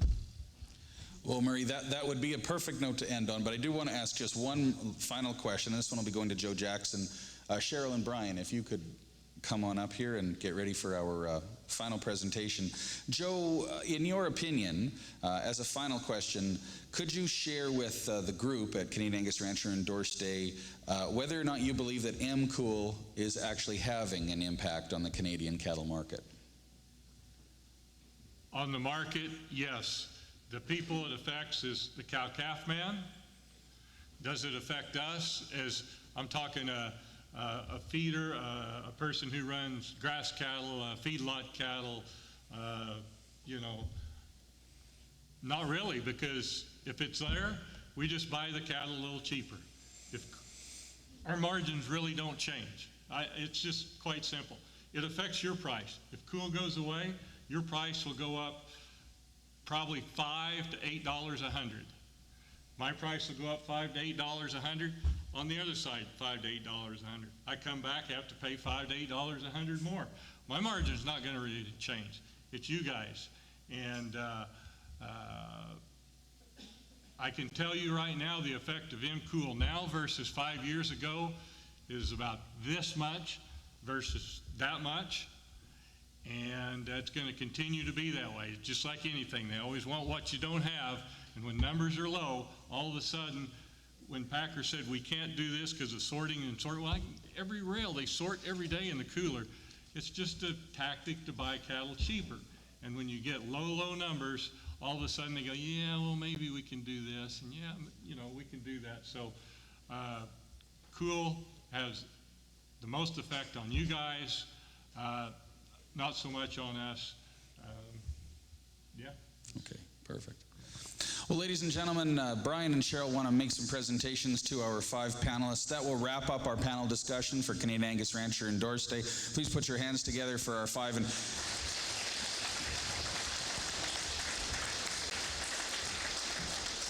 Again, as they're sitting, it's Gene Dupuis, it's Stuart Stone, Murray Linthicum, Henry McCarthy, and Joe Jackson, and we very much appreciate their coming out to Moose Jaw today, to enlighten us as Angus enthusiasts, purebred and commercial Angus operators from across Western and actually across the nation.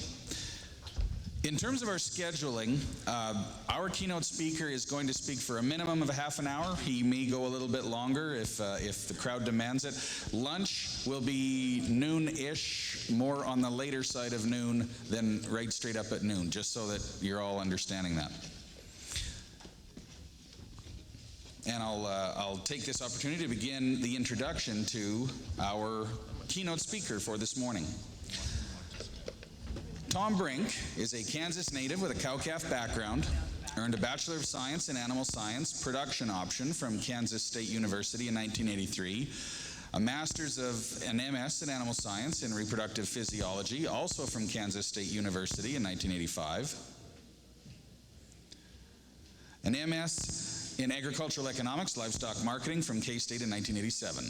From 1987 to 1988, he was an instructor research assistant for Ag Economics at Kansas State University, my program. He also worked as a research analyst for Cattle Facts from 1982 to 1999, and that's the American variant of our Can Facts program. And he was a director with Cattle Facts for market research from 92 to 96 as well. Brink then served with the American Gelbvieh Association as their executive director from 1997 to 1999, then as the director of analytical services for Emerge Interactive from 99 to 2000. Moved with Conti Beef LLC as the manager for market and performance analysis in the early 2000s, then moving with 5 Rivers Ranch Cattle Feeding LLC in conjunction with Conti Beef as the Senior Vice President of Cattle Ownership and Risk Management from 2003 to 2008.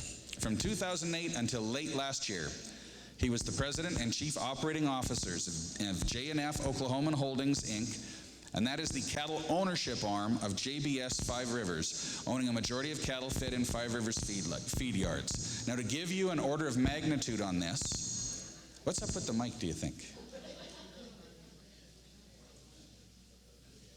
To give you a bit of a sense of what this means, we're talking about the fact that Tom was responsible for 1.7 million head of cattle being fed at any given time. I think that it's safe to say there isn't a soul on the face of the planet responsible for more feeder cattle over the course of those years than our keynote speaker this morning. Last fall, Tom actually left J&F to start his own trading and consulting business, as well as to work on other business ventures. Tom and his wife Mindy have been married now for 27 years, with 4 children, Aaron, who's 24, Austin, who's 22, the twins, Dylan and Colton, who are 18, and they reside right in Feedlot Alley in the United States of Brighton, Colorado. He's experienced every phase of our value chain, and we're very proud to be able to have, as our keynote speaker this morning, Mr. Tom Brink.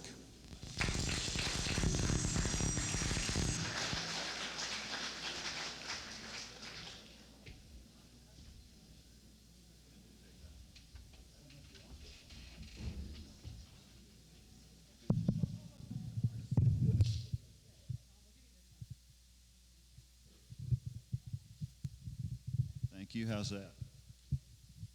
Testing, testing, testing. Hold it up here close. I do live in Feed Yard Alley, and sometimes, Rob, it smells like it too. That's true. No, thank you very much. It's a great pleasure to be here with you this morning.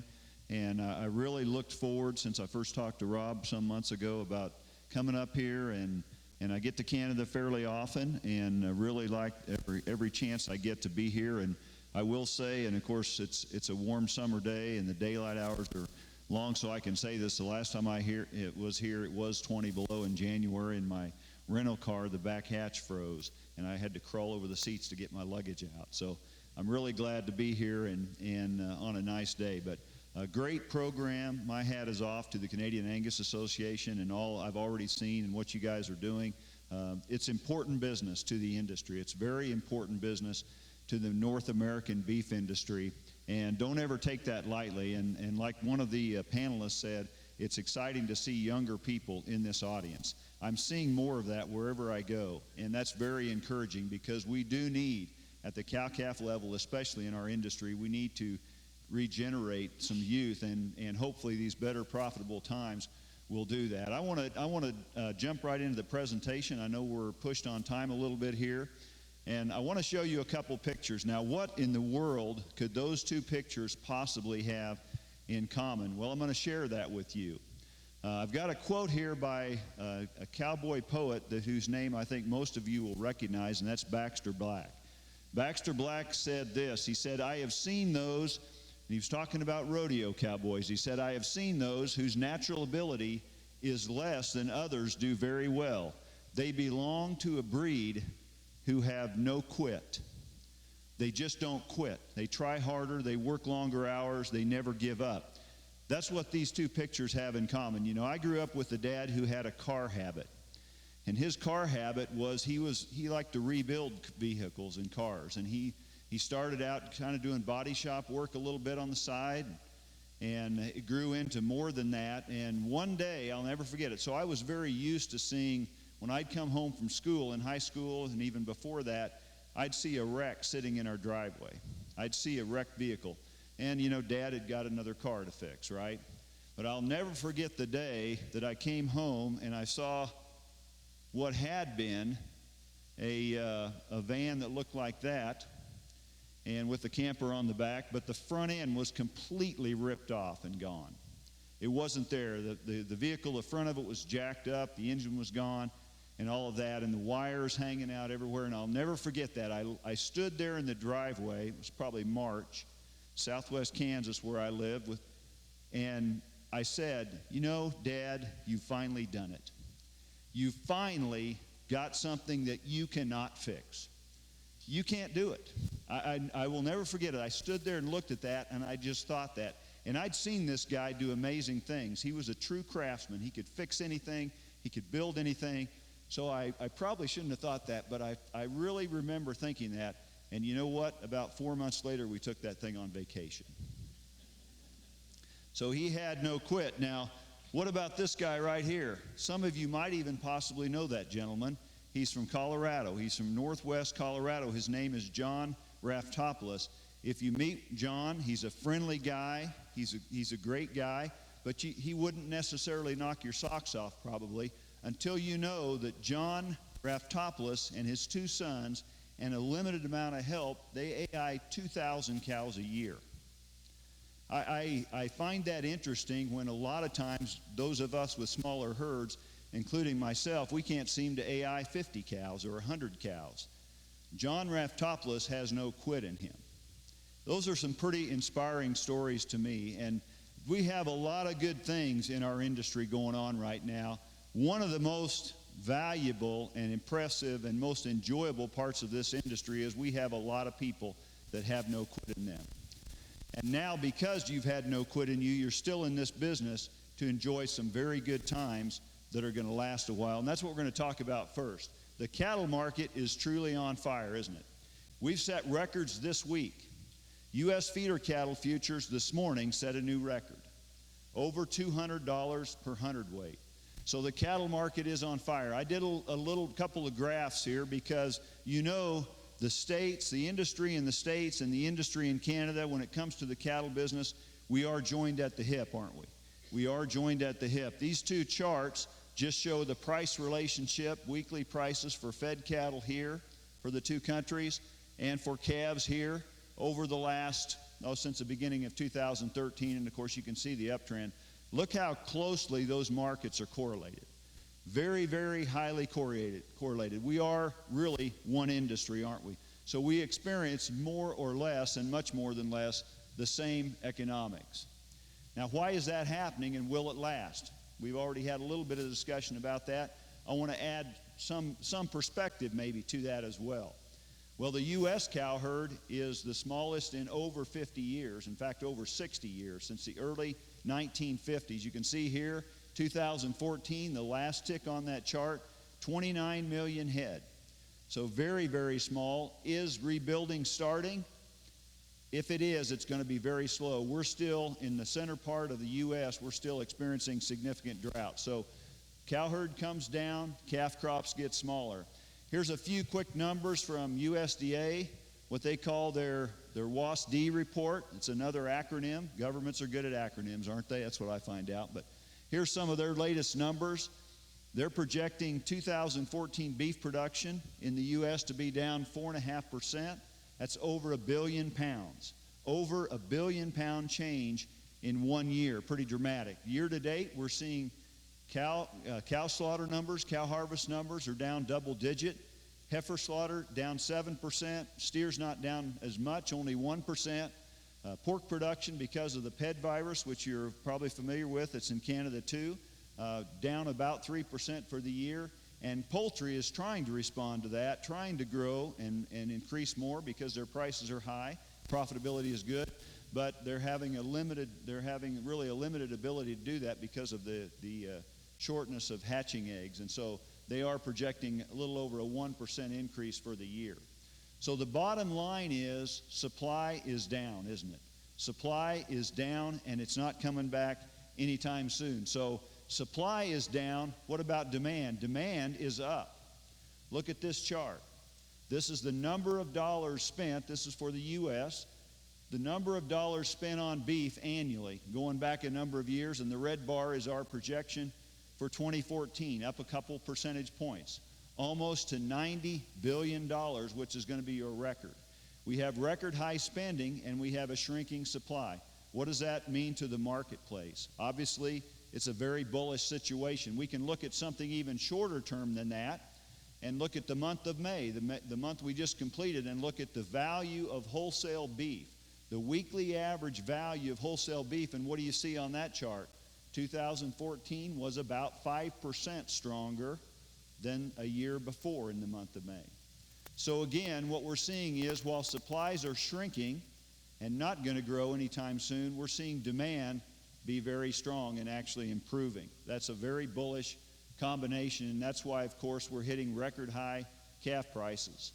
Now, this is a graph of U.S. average 550 weight calves, steer calves, for the month of May. Most recent month that we have complete information, it averaged 227 nationally in the U.S. That's almost $400 a head more value in a calf than a year ago. Now, if you don't think that'll shake a cattle feeder up a little bit to pay that much more and be on the other side of it, it absolutely will. And but just tremendous, and I don't think we're done going up there either. So very good. And here's some of the underlying economics that we look at when we talk about calf prices, okay? I always get the question, boy, it's good now, but how long is it going to last? You know, we had the discussion already this morning. You know, should I sell heifers instead of breeding heifers? Because, boy, how long is this going to last? Nobody knows for sure, but the outlook is very promising. And one of the things that we like to look at is to understand the relationship between the price of corn and fed cattle prices and what a resulting or a mathematical equivalent calf price will be from that. And then we say, okay, I think I have an idea where fed cattle prices are going to be. I know where the corn market is. I think I have an idea where it's going to be. I can calculate the value of a calf. And what I would tell you is the numbers that coincide inside this yellow shaded area with each respective corn price and fed cattle price are about as low as the calf market can go. They're essentially a floor, okay? Because there are places you can take a 550 weight calf and get a cheaper cost of gain than you can in the feedlot. And in that case, the market can be higher than these numbers, but they really can't be lower. And so let's just look at that for a minute And right now they're actually above it because we're in the springtime of the year. If we look at fed cattle prices, let's just use 142 to 144, okay? And corn, December corn is around 450. I'm just going to use that, December corn futures. That would give us a calf price of a little over $2 a pound, right? 200 per hundred. Where is the market? I just showed you it's actually 227, so we are above that right now. But the underlying economics would say we are well supported in this $200 area. That's a big number, isn't it? But I almost have a hard time saying it is such a big number. But if I look at the mathematics of it and I look at the economics of it, that's what this says. That as long as we can keep fed cattle prices somewhere in the 140s, maybe the high 130s, and keep corn on the left-hand side of that range there, which I think we will, we're going to see these calf prices stay probably at or above $2 a pound for the most part. Now, that's an awfully good situation to have. We've just come through a period in recent years when, of course, corn prices were higher, but we believe that by fall, corn prices may even be down closer to $4 a bushel, given good growing weather, maybe even in the high threes. So I'm fairly optimistic in terms of that part of this math, and that certainly will be supportive to the price of a calf. There is a challenge, though, and we all know that, and this is that costs have gone up. The cost of running a cow has increased, and here's some fairly recent USDA figures. I pulled these out because I thought these might be comparable to you all in Canada. The Midwest, this would be the annual average cash cost per cow per year. Okay, the Midwest, 2012, 2013, somewhere around $900 per cow per year, pretty big number, a lot higher than what we saw 3 and 4 and 5 years ago. Or the northern Great Plains states, a little lower, maybe around $800 plus or minus. So that's a fairly high cost. I would assume you guys are looking at something similar to that. Now, we are selling calves that are worth $1,200 and in some cases higher per animal, so that still works, but costs are high, and that's the challenge. What we're hoping in our part of the world, in the Central Plains especially, where we've just been pounded by droughts the last 4 years, we can get some good years and see these feed costs come back down. I think the corn part of that will help some, but we need to see these forage costs come down. Right now, we're still struggling with that in a lot of the U.S. But we are seeing strong cow-calf profits. And so, like everybody, I guess I have a little advice of what maybe we all should consider doing during this time of strong cow-calf profits when we're making, my projection is $300 to $500 per head over cash costs, not over full economic costs, over cash costs though. Use this period to build your operation for the long term. That's something that we really should think about, whether that's genetics, whether that's facilities, whatever that is. Think about something that is really going to improve your operation. It may be paying down debt. Use this period of time to build your operation for the long term. And also, right here at the bottom, help a young producer get started. This is a great time for a young producer, in my opinion, to get involved in running a cow. Maybe you can help them do it. Maybe it's a family member. Maybe it's a neighbor. But we need to get that next generation started, get them to build some equity as soon as possible. And these are the times to do it in. And so I encourage you to be creative as you think about that and use these better times to help your own operation for the long term, but help the industry and some young people for the long term as well. That will be beneficial to our business as a whole down the road. Now, one other challenge besides costs that I want to quickly mention here is we do have excess capacity in the feeding and the packing segments in the U.S. I think it's true in Canada as well. I don't have the numbers on that. This graph shows the blue and red bars would be the relationship between the feeder cattle supply, that's the blue bar, and the red bar the red is feeder supply, and the blue bar is cattle feeding capacity. And what you see is over the last 10 plus years here, we have shrunk the numbers, and we have not really decreased capacity fast enough. So we're sitting here in the U.S. with about 22% excess capacity. And that's why we have what Joe Jackson probably calls hyper competition on feeder cattle right now. Part of it is that excess capacity. It does mean we're going to lose feedlots over the next number of years. We're already seeing that happen. We're seeing some yards that were maybe a 40,000 head yard decide to become a 20,000 head yard and a few things like that, but there is going to be some pressure on that segment of the business. Now let me shift gears with that and talk a little bit about cattle quality and performance. I mean, if you don't remember anything else about my background, just say, well, here's what the feed yard guy thought. You can say that. Here's the perspective from the feedlot, because that's really what I want to offer you, and that's what really I've spent the last 15 years of my life doing, and probably will spend the rest of it doing. We still in the States, and I can't apply this to Canada, you have to make your own judgments, okay? We still see too many average and below average cattle.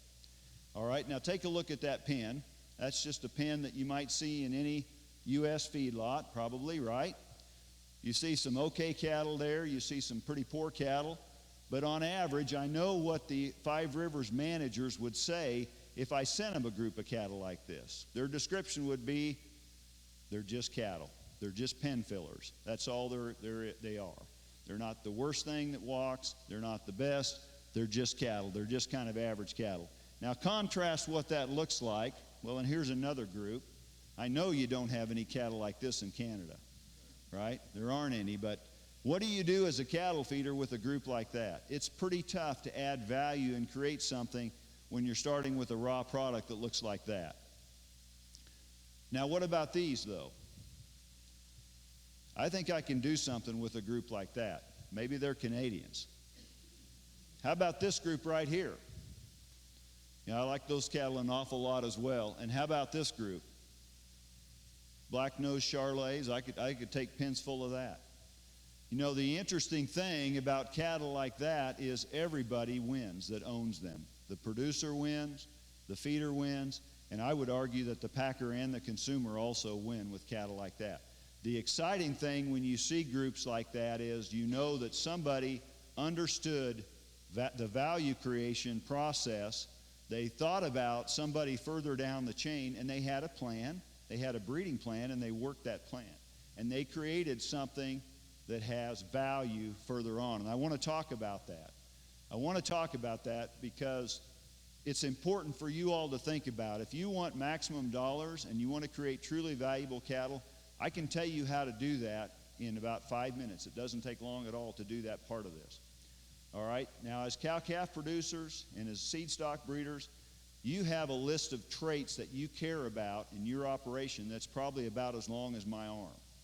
It's probably 15 traits. It's probably at least a dozen traits, okay? And every bull buying decision, every culling decision, every heifer, when you're saving a heifer, that decision, you're thinking about all those traits and you're trying to balance those things, right?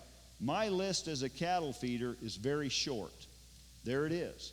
It's only 4 items long. So that's all that any cattle feeder really wants from the genetics and the health and so forth of the cattle that they're feeding, okay? They want health in the cattle. They want minimal sickness or none at all. That's a huge thing, and that's been talked about by some of the panelists. If you send the feed yard healthy cattle, that matters. If you send sick cattle that get sick to the feed yard, that really matters because they'll never forget it. So minimal sickness is at the top of the list. From there, high average daily gain and a low feed conversion. Traits that are very highly correlated in the feed yard. Cattle that gain faster do tend to be, as a general rule, the better converters as well. They've got to finish at a desirable weight. I'll talk about what that looks like. There is such a thing as too big, but there's also a lot of cattle that don't grow far enough and won't get big enough. So a desirable finish weight and then a high quality grade. In our market at least, a high quality grade, that's what drives the grid values. So let's dive into that a little bit more, and I could summarize all of that by saying cattle that stay healthy, grow, and grade are winners. They win in the feed yard, and they certainly win when you're selling those to a cattle feeder who wants to buy them. Now, I hope you can see these numbers. They're a little bit small, but strain your eyes a little bit and maybe move forward if you want to. I just sold some of my personal cattle. They were purchased cattle, but I just sold them. There were 59 head in the first draft, So I went through and I put that information together. I just wanted to look at value creation because we always have a bell curve, right? And it's pretty informative to look at the high value cattle within the same group and the low value cattle and just see, okay, why was there such a difference?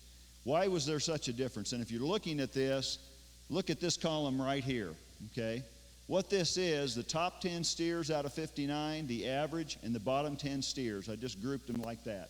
That's what we're comparing. So the green column up here are the high value steers, and of course this kind of orange column or red is the low value steers. Look at the difference in per head value. These cattle actually came out of the same herd.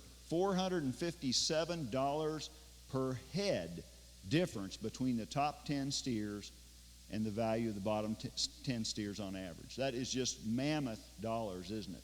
Now, what created that difference? Let's go through that. A lot of it was pounds, okay? The high value steers weighed 975 on a carcass basis versus 819 on the low steers, 156 pounds difference, okay? What do I want as a cattle feeder? I mean, go no further in this discussion and you're going to say, boy, you know, the cattle feeder wants pounds.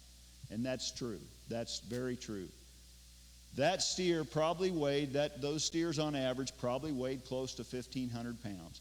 That's about as big as we want them, but we will certainly take them up that big. We'll certainly take them up that big.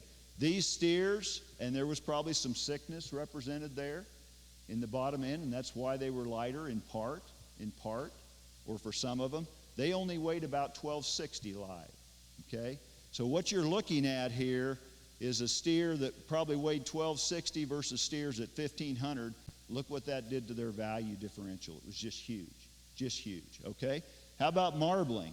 That was a big driver too. Over 100 points difference in marbling, favoring the high value group. They also had larger ribeyes and exactly the same amount of finish. 6/10, okay? So they weren't fed any fatter. They just had better genetics. They had more muscle, they had more growth, and they had more ribeye. And because of that, when you put it all together, you get these huge differences in value over here. So they were healthier and had better genetics. You know, that's about as complicated as it has to get right there. That's what we're looking for. We're looking for cattle that will grow, will stay healthy first, grow, grade, and give us some pounds, a lot of the reason for the value right here is because these cattle did qualify for premium programs. And I'll show you the data on that in just a little bit. But what we're seeing in the States is the best end of the genetics are truly starting to separate and run away from the pack. One of my friends, Judd Butler, who runs one of the Greeley feed yards, Greeley area JBS feed yards, said this. He said, "These high-end cattle make all our old feedlot projections obsolete." He said they finish 30 days quicker, but at heavier weights than we projected them to. So there are these, when you really get these elite cattle that have all the bells and whistles, they're high-performance cattle, they are actually breaking old paradigms and shattering them because they're not even on the same bell curve, and you can't project them the same. We have to make some changes. I really, truly believe that because of that, we are going to see more and more programs that certify genetics at the feeder cattle and calf level, and that's actually what I'm involved in as well. But we're going to see more premium prices paid for certain genetics. In fact, I'm going to show you an example of that. But we are entering, it's going to take a while to get here, but we are entering the era that I call specification feeder cattle. Specification. Cattle that have credentials behind them are going to be worth more. Now, I want to show you a set of cattle I traded on just this week, earlier this week. I know our time is short, so I'm going to keep this rolling pretty fast. These were a set of very high-end, high-genetic Angus cattle, and let's look at that. I bought these cattle in part with a cattle feeder from Texas. They come from the state of Oklahoma. The October feeder futures, at the time we were bidding on these cattle, was $198. The cattle that we're buying are based at $650, so we put a slide on them versus the futures of very large slide because that's the market at $19. So we had then a base bid price of $217. Then because of the genetics, okay, and for no other reason, we added a $52 per head premium to those cattle. So we actually bid a genetic premium into those cattle, and we did buy the cattle at 225. So you can see well above the market just because of what those cattle were. A true genetic premium. A true genetic premium. And those cattle will go on feed this fall. Now, is that a good decision, you might say? Okay, it sounds good for the seller. They made an extra $52 a head above the market. Is that a good thing? Well, I do know something about those cattle, and that helps a lot. Here's a picture of the 2013 born calves that I also owned, okay, and some of the data I just showed you. They look pretty good. They look pretty good. They're high percentage cattle. They've also been GeneMax scored. If you're not familiar with GeneMax, it's a 2-trait DNA test, marbling and growth, okay? And it's on a scale of 1 to 100, okay? So the higher scoring cattle, more genetic potential for marbling and growth. I scored all of those cattle, and you can see that the average score here would be pretty high, wouldn't it? Somewhere, and it was about 88. There was a tail end there, but overall this is a very good set of cattle, genetically speaking. Very good set. Here's a couple of steers, just some pictures, and their GeneMax scores. So here's just a couple of steers. When we first put them on feed, they had a very high score, 98 and 99. Again, 99 is as high as you can go on that scale. So a couple of pretty good steers standing right there. There is still that low end, and I find this fascinating. This is one of the reasons I think GeneMax is a great tool. The American Angus Association and CAB and Zoetis have partnered on that.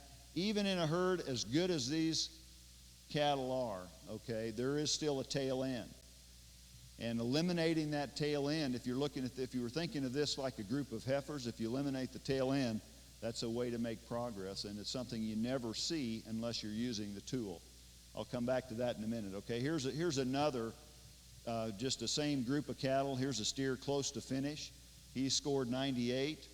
Would you pay a significant premium if you were a cattle feeder for those kind of genetics? I would, and I guess I did. So that says it right there. That's good. Those are good kind of cattle. Now here's where we get right down to it from a cattle feeder's point of view, okay? What did those cattle I just showed you, what did they actually do? How did they perform, okay?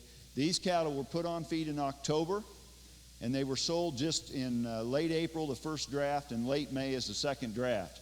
And I put the whole numbers together. So we've got 130 head of high percentage, high genetic Angus steers, high GeneMax scoring. There's high $B behind these cattle. The average $B, if you're familiar with $B, in the U.S. Angus breed was about 92 or 3. So it would be top 10% or so, maybe even top 8%. Now, what did those cattle actually do? This is where the rubber meets the road.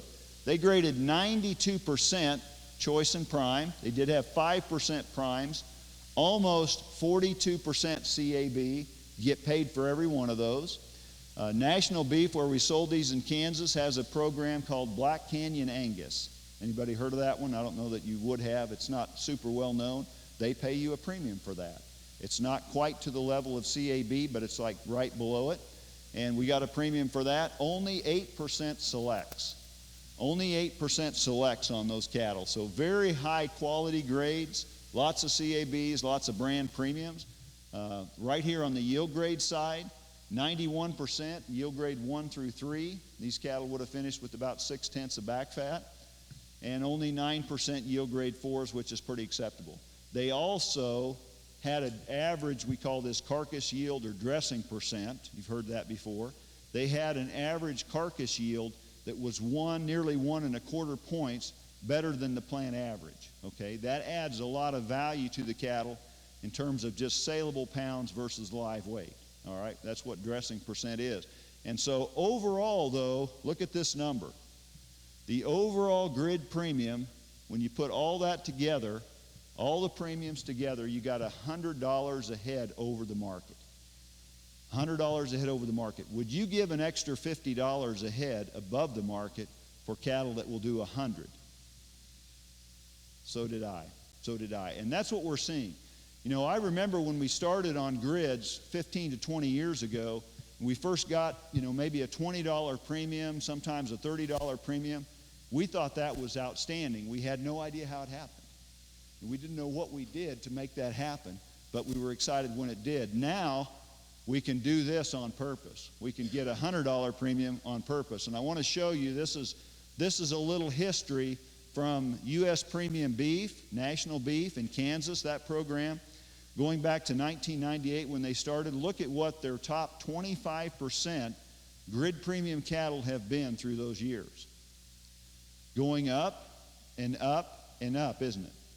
And like I said, now we know how to create these cattle that have these kind of premiums, and they can do it predictably, they can do it repeatably. You stack the genetics, and it really only takes a couple generations, and you're there. You can have cattle that will go out and knock down $100 a head above the market average. That's a big, big deal, and we're excited about what's happening there. So my takeaway to you on this is, and kind of a challenge, but as you think about your own program, balance the necessary cow traits that you need for your operation on your ranch with above average, if not way above average, growth and carcass potential.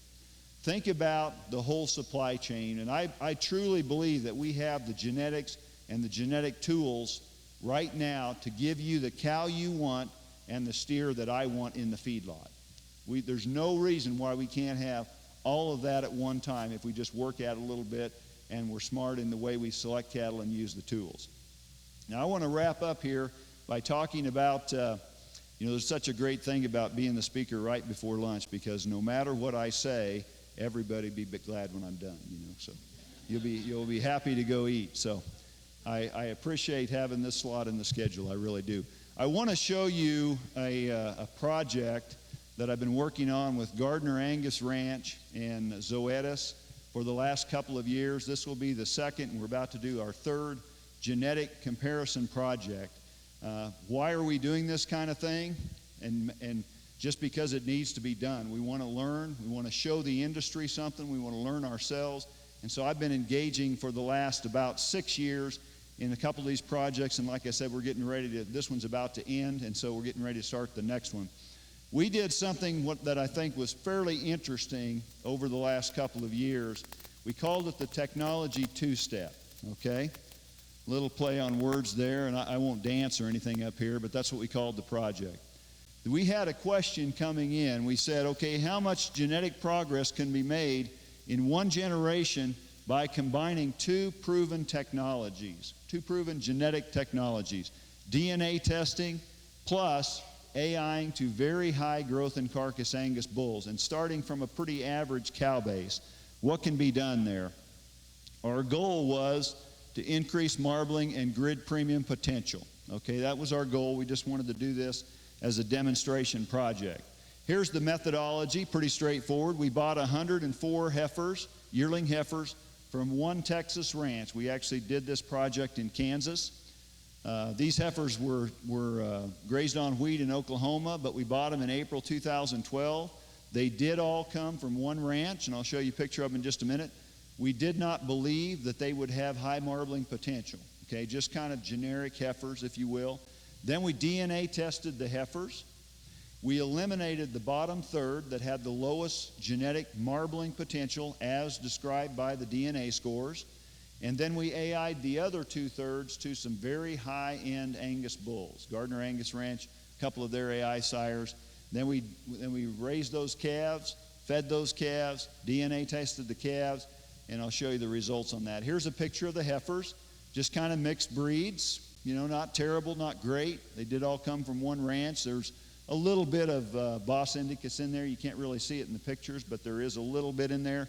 But a lot of Charolais, some Continental. There is some Angus and Red Angus, a little bit in there. But that's what they were, okay? That's what they were. Then we tested those heifers. I mentioned we DNA tested the heifers. And here's what the whole group of heifers were. This is a Zoetis DNA test. There's the average line, okay? 0 would be basically average for this test. These heifers as a group were clear down here. So they did, in fact, as we expected, have below average DNA tested marbling ability. So they were below average, below industry average in DNA marbling potential. So what did we do then? So I mentioned this. Here's the overall average for the group, minus 21 on the Zoetis MVP score. We eliminated the worst offenders. That's the bottom third right now, and they were low. They were very low. They had an average score of minus 50, over minus 50. That left us, though, when you X those out and use what's left, we were almost average on the remaining 2/3, okay? So we applied one tool, one technology, eliminate the worst offenders, and now we've got a better base to build on and to breed to. And so here's a picture of a red baldy heifer. I think she has some red Angus in her background. She was a keeper heifer. She had an MVP score significantly positive. That's something you could build on, isn't it? That's something you could build on. She was way better than the average of that group. Here's the sires we use. They're heifer friendly sires. They are also in the top 1% for $B. So they have the best of all worlds, don't they? They have, not only do they have calving ease, they have some very high growth and carcass value as well. Couple pictures of the calves real quick. That was summer grass. We actually had some grass in southwest Kansas in 2013. You can see what the females look like. There's the calves. There's the Gene Max scores on a couple of those calves. Pretty good. Again, this is a 1 to 99 scale, and here's a couple calves in the low 90s. You know, not bad. Not bad in terms of their growth and marbling potential. Here is, I'm going to back that up. See this number 90? Well, he has 93 on his side. See this steer right here? Here's what he looked like when we were getting a little closer to the end of the feeding period. He wasn't completely finished there, but he doesn't look too bad. Coming along pretty well. Now here's a couple more of them. I say this is not just another feedlot steer, because this calf, even though he's white, he's Angus sired, and he has a Gene Max score of 95. So pretty good steer right there. A couple more of them. There's a few of them. We just got a picture of them with the tag. So there's the Gene Max scores on those animals. You see a little bit of variation there. How about this animal right there? Anybody who feeds cattle in here, Murray, I mean, you look at cattle like that, you're going to tend to say, boy, he looks pretty good. You know, he looks pretty good. And he had the Gene Max score to go with it. He had a 99. He was as high as you can go. So Angus sired, kind of a black-nosed Charolais colored steer, of course, Angus sired. Here's what he looked like when we're getting close to the end of the feeding period. See that rascal right there in the middle with the circle around him? I mean, you can tell he did the job. He's going to weigh up. He's going to create a lot of pounds, and I'll bet he'll grade as well. Now, we're just shipping these cattle. Next week, so we'll know the final results. But the interesting thing is, with these two steps of technology, where we landed on the progeny now was a plus 53 MVP. So remember, we started out negative. In one generation, we started out positive, or we ended up positive. Here's the whole graph. Now, here's where we started. That was the entire group of heifers. Here's the ones we eliminated, the worst offenders. That's the base that we bred. Those are the females that we bred, and here's where the calves landed. So it just shows that you can make tremendous genetic progress in one generation, starting from a pretty average base using these tools. And again, we're going to know pretty soon, but I do believe that these cattle will come back and they will make 70 to 90 per head on the grid. I think they'll be significantly premium getting kind of cattle in one generation. Why? Because of the way they were selected and the genetics that are on the sire side. I think there won't be a challenge. It won't be that big of a deal for them to knock down a significant premium on the grid. So that's kind of the summary DNA-wise of the whole project. The final results, because we're shipping those cattle, I'll make sure that Rob gets this information. So if anybody is interested in following up and actually seeing the carcass results and the grid results, I'll make sure that Rob gets this information. So just maybe call the office if that's okay.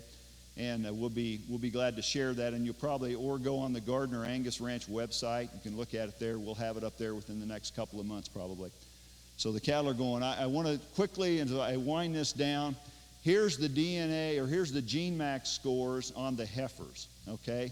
There's a message here, and there was 19 heifers that we ended up with. Pretty high scores overall, but still a tail end. A few of them that tailed off in terms of their scores quite a bit. And so what I say is this Gene Max is a great tool to be able to eliminate the bottom end and then still have, let's say I eliminate every heifer that fell below 75, okay, and I'm going to make my keep or cull decisions on the rest of them. I have still quite a few heifers to pick from out of this pool. So eliminate the bottom end, and then I still have a goodly number of heifers that I can select on phenotype and so forth. Here's your last quiz before lunch now, okay? Last quiz before lunch. This is one of the heifers in the project. Is this a good replacement heifer? Now, I know you may not want to keep a Charolais cross heifer, but let's just assume you did, okay? Let's just assume you did. If you looked at this heifer phenotypically, what would you say? What would you say? Man in the green shirt right here, he laughed at my joke, so I appreciate that. Does that look like a pretty good replacement heifer to you? Just phenotypically. Little too steery, he says. Okay, anybody else? Anybody else? She's got some shape. Yes, young man right here.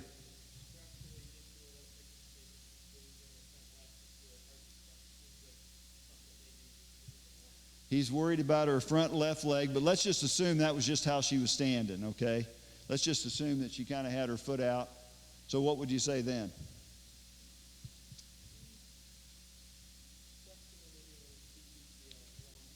Little PC to be a long-term female in the cow herd, okay? Anybody else?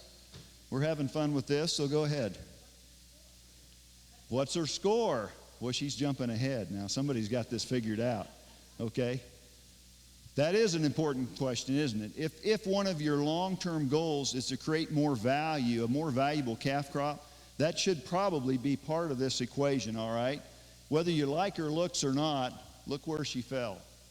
She was one of those low-enders. She only had a 35 gene max score, so even if she was the best-looking heifer in the pen, personally, I would not keep her.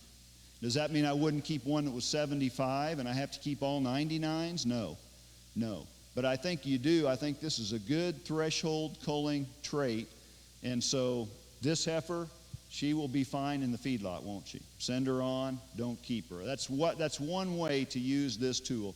One way to use this tool, and I appreciate you guys engaging with me on that. That's pretty fun. So let's wrap this up. This is my last slide. It's a little bit after noon here, so let's wrap this up. We are in exciting times in the North American beef industry. We've talked about a lot of that this morning. I want to highlight a few things here. The market is strong and it's on solid footing. The potential for profitability with these high prices is very good. And again, we see that lasting for quite a while. I think also the availability of truly superior genetics has never been greater. If you just look for them, you can find them, you can put them in your herd, and there's more predictability. So that's exciting as a cattle feeder because, you know, I look at sire summaries probably different than everybody else. I think about the high-value feeder cattle I can create with that information. And, of course, you all are looking not only at the cows you can make with that, but hopefully also the valuable steers that can come out of those genetics as well. That's part of it. I have a very simple kind of theorem here or thesis to leave you with, and that is that high dollar B equals high gene max scores equals excellent feedlot and grid results. Okay? And you have to have a cow that works for you, but hopefully you also are going to be producing a steer that works for the cattle feeder. Not just works, but it's one of those very premium steers that can be sold on a value-based grid and make extra dollars. So the marketing system that we have, and I know the U.S. and Canadian marketing systems aren't exactly the same, but the marketing systems that we're evolving to in this North American industry are getting better and better in terms of paying premiums and paying value for value. So if you're producing superior value, you can get paid for it more and more. I think that's true at the fed cattle level and also at the cow-calf level. So I see that benefiting all of us as producers like never before. And thank you very much. I really enjoyed being here.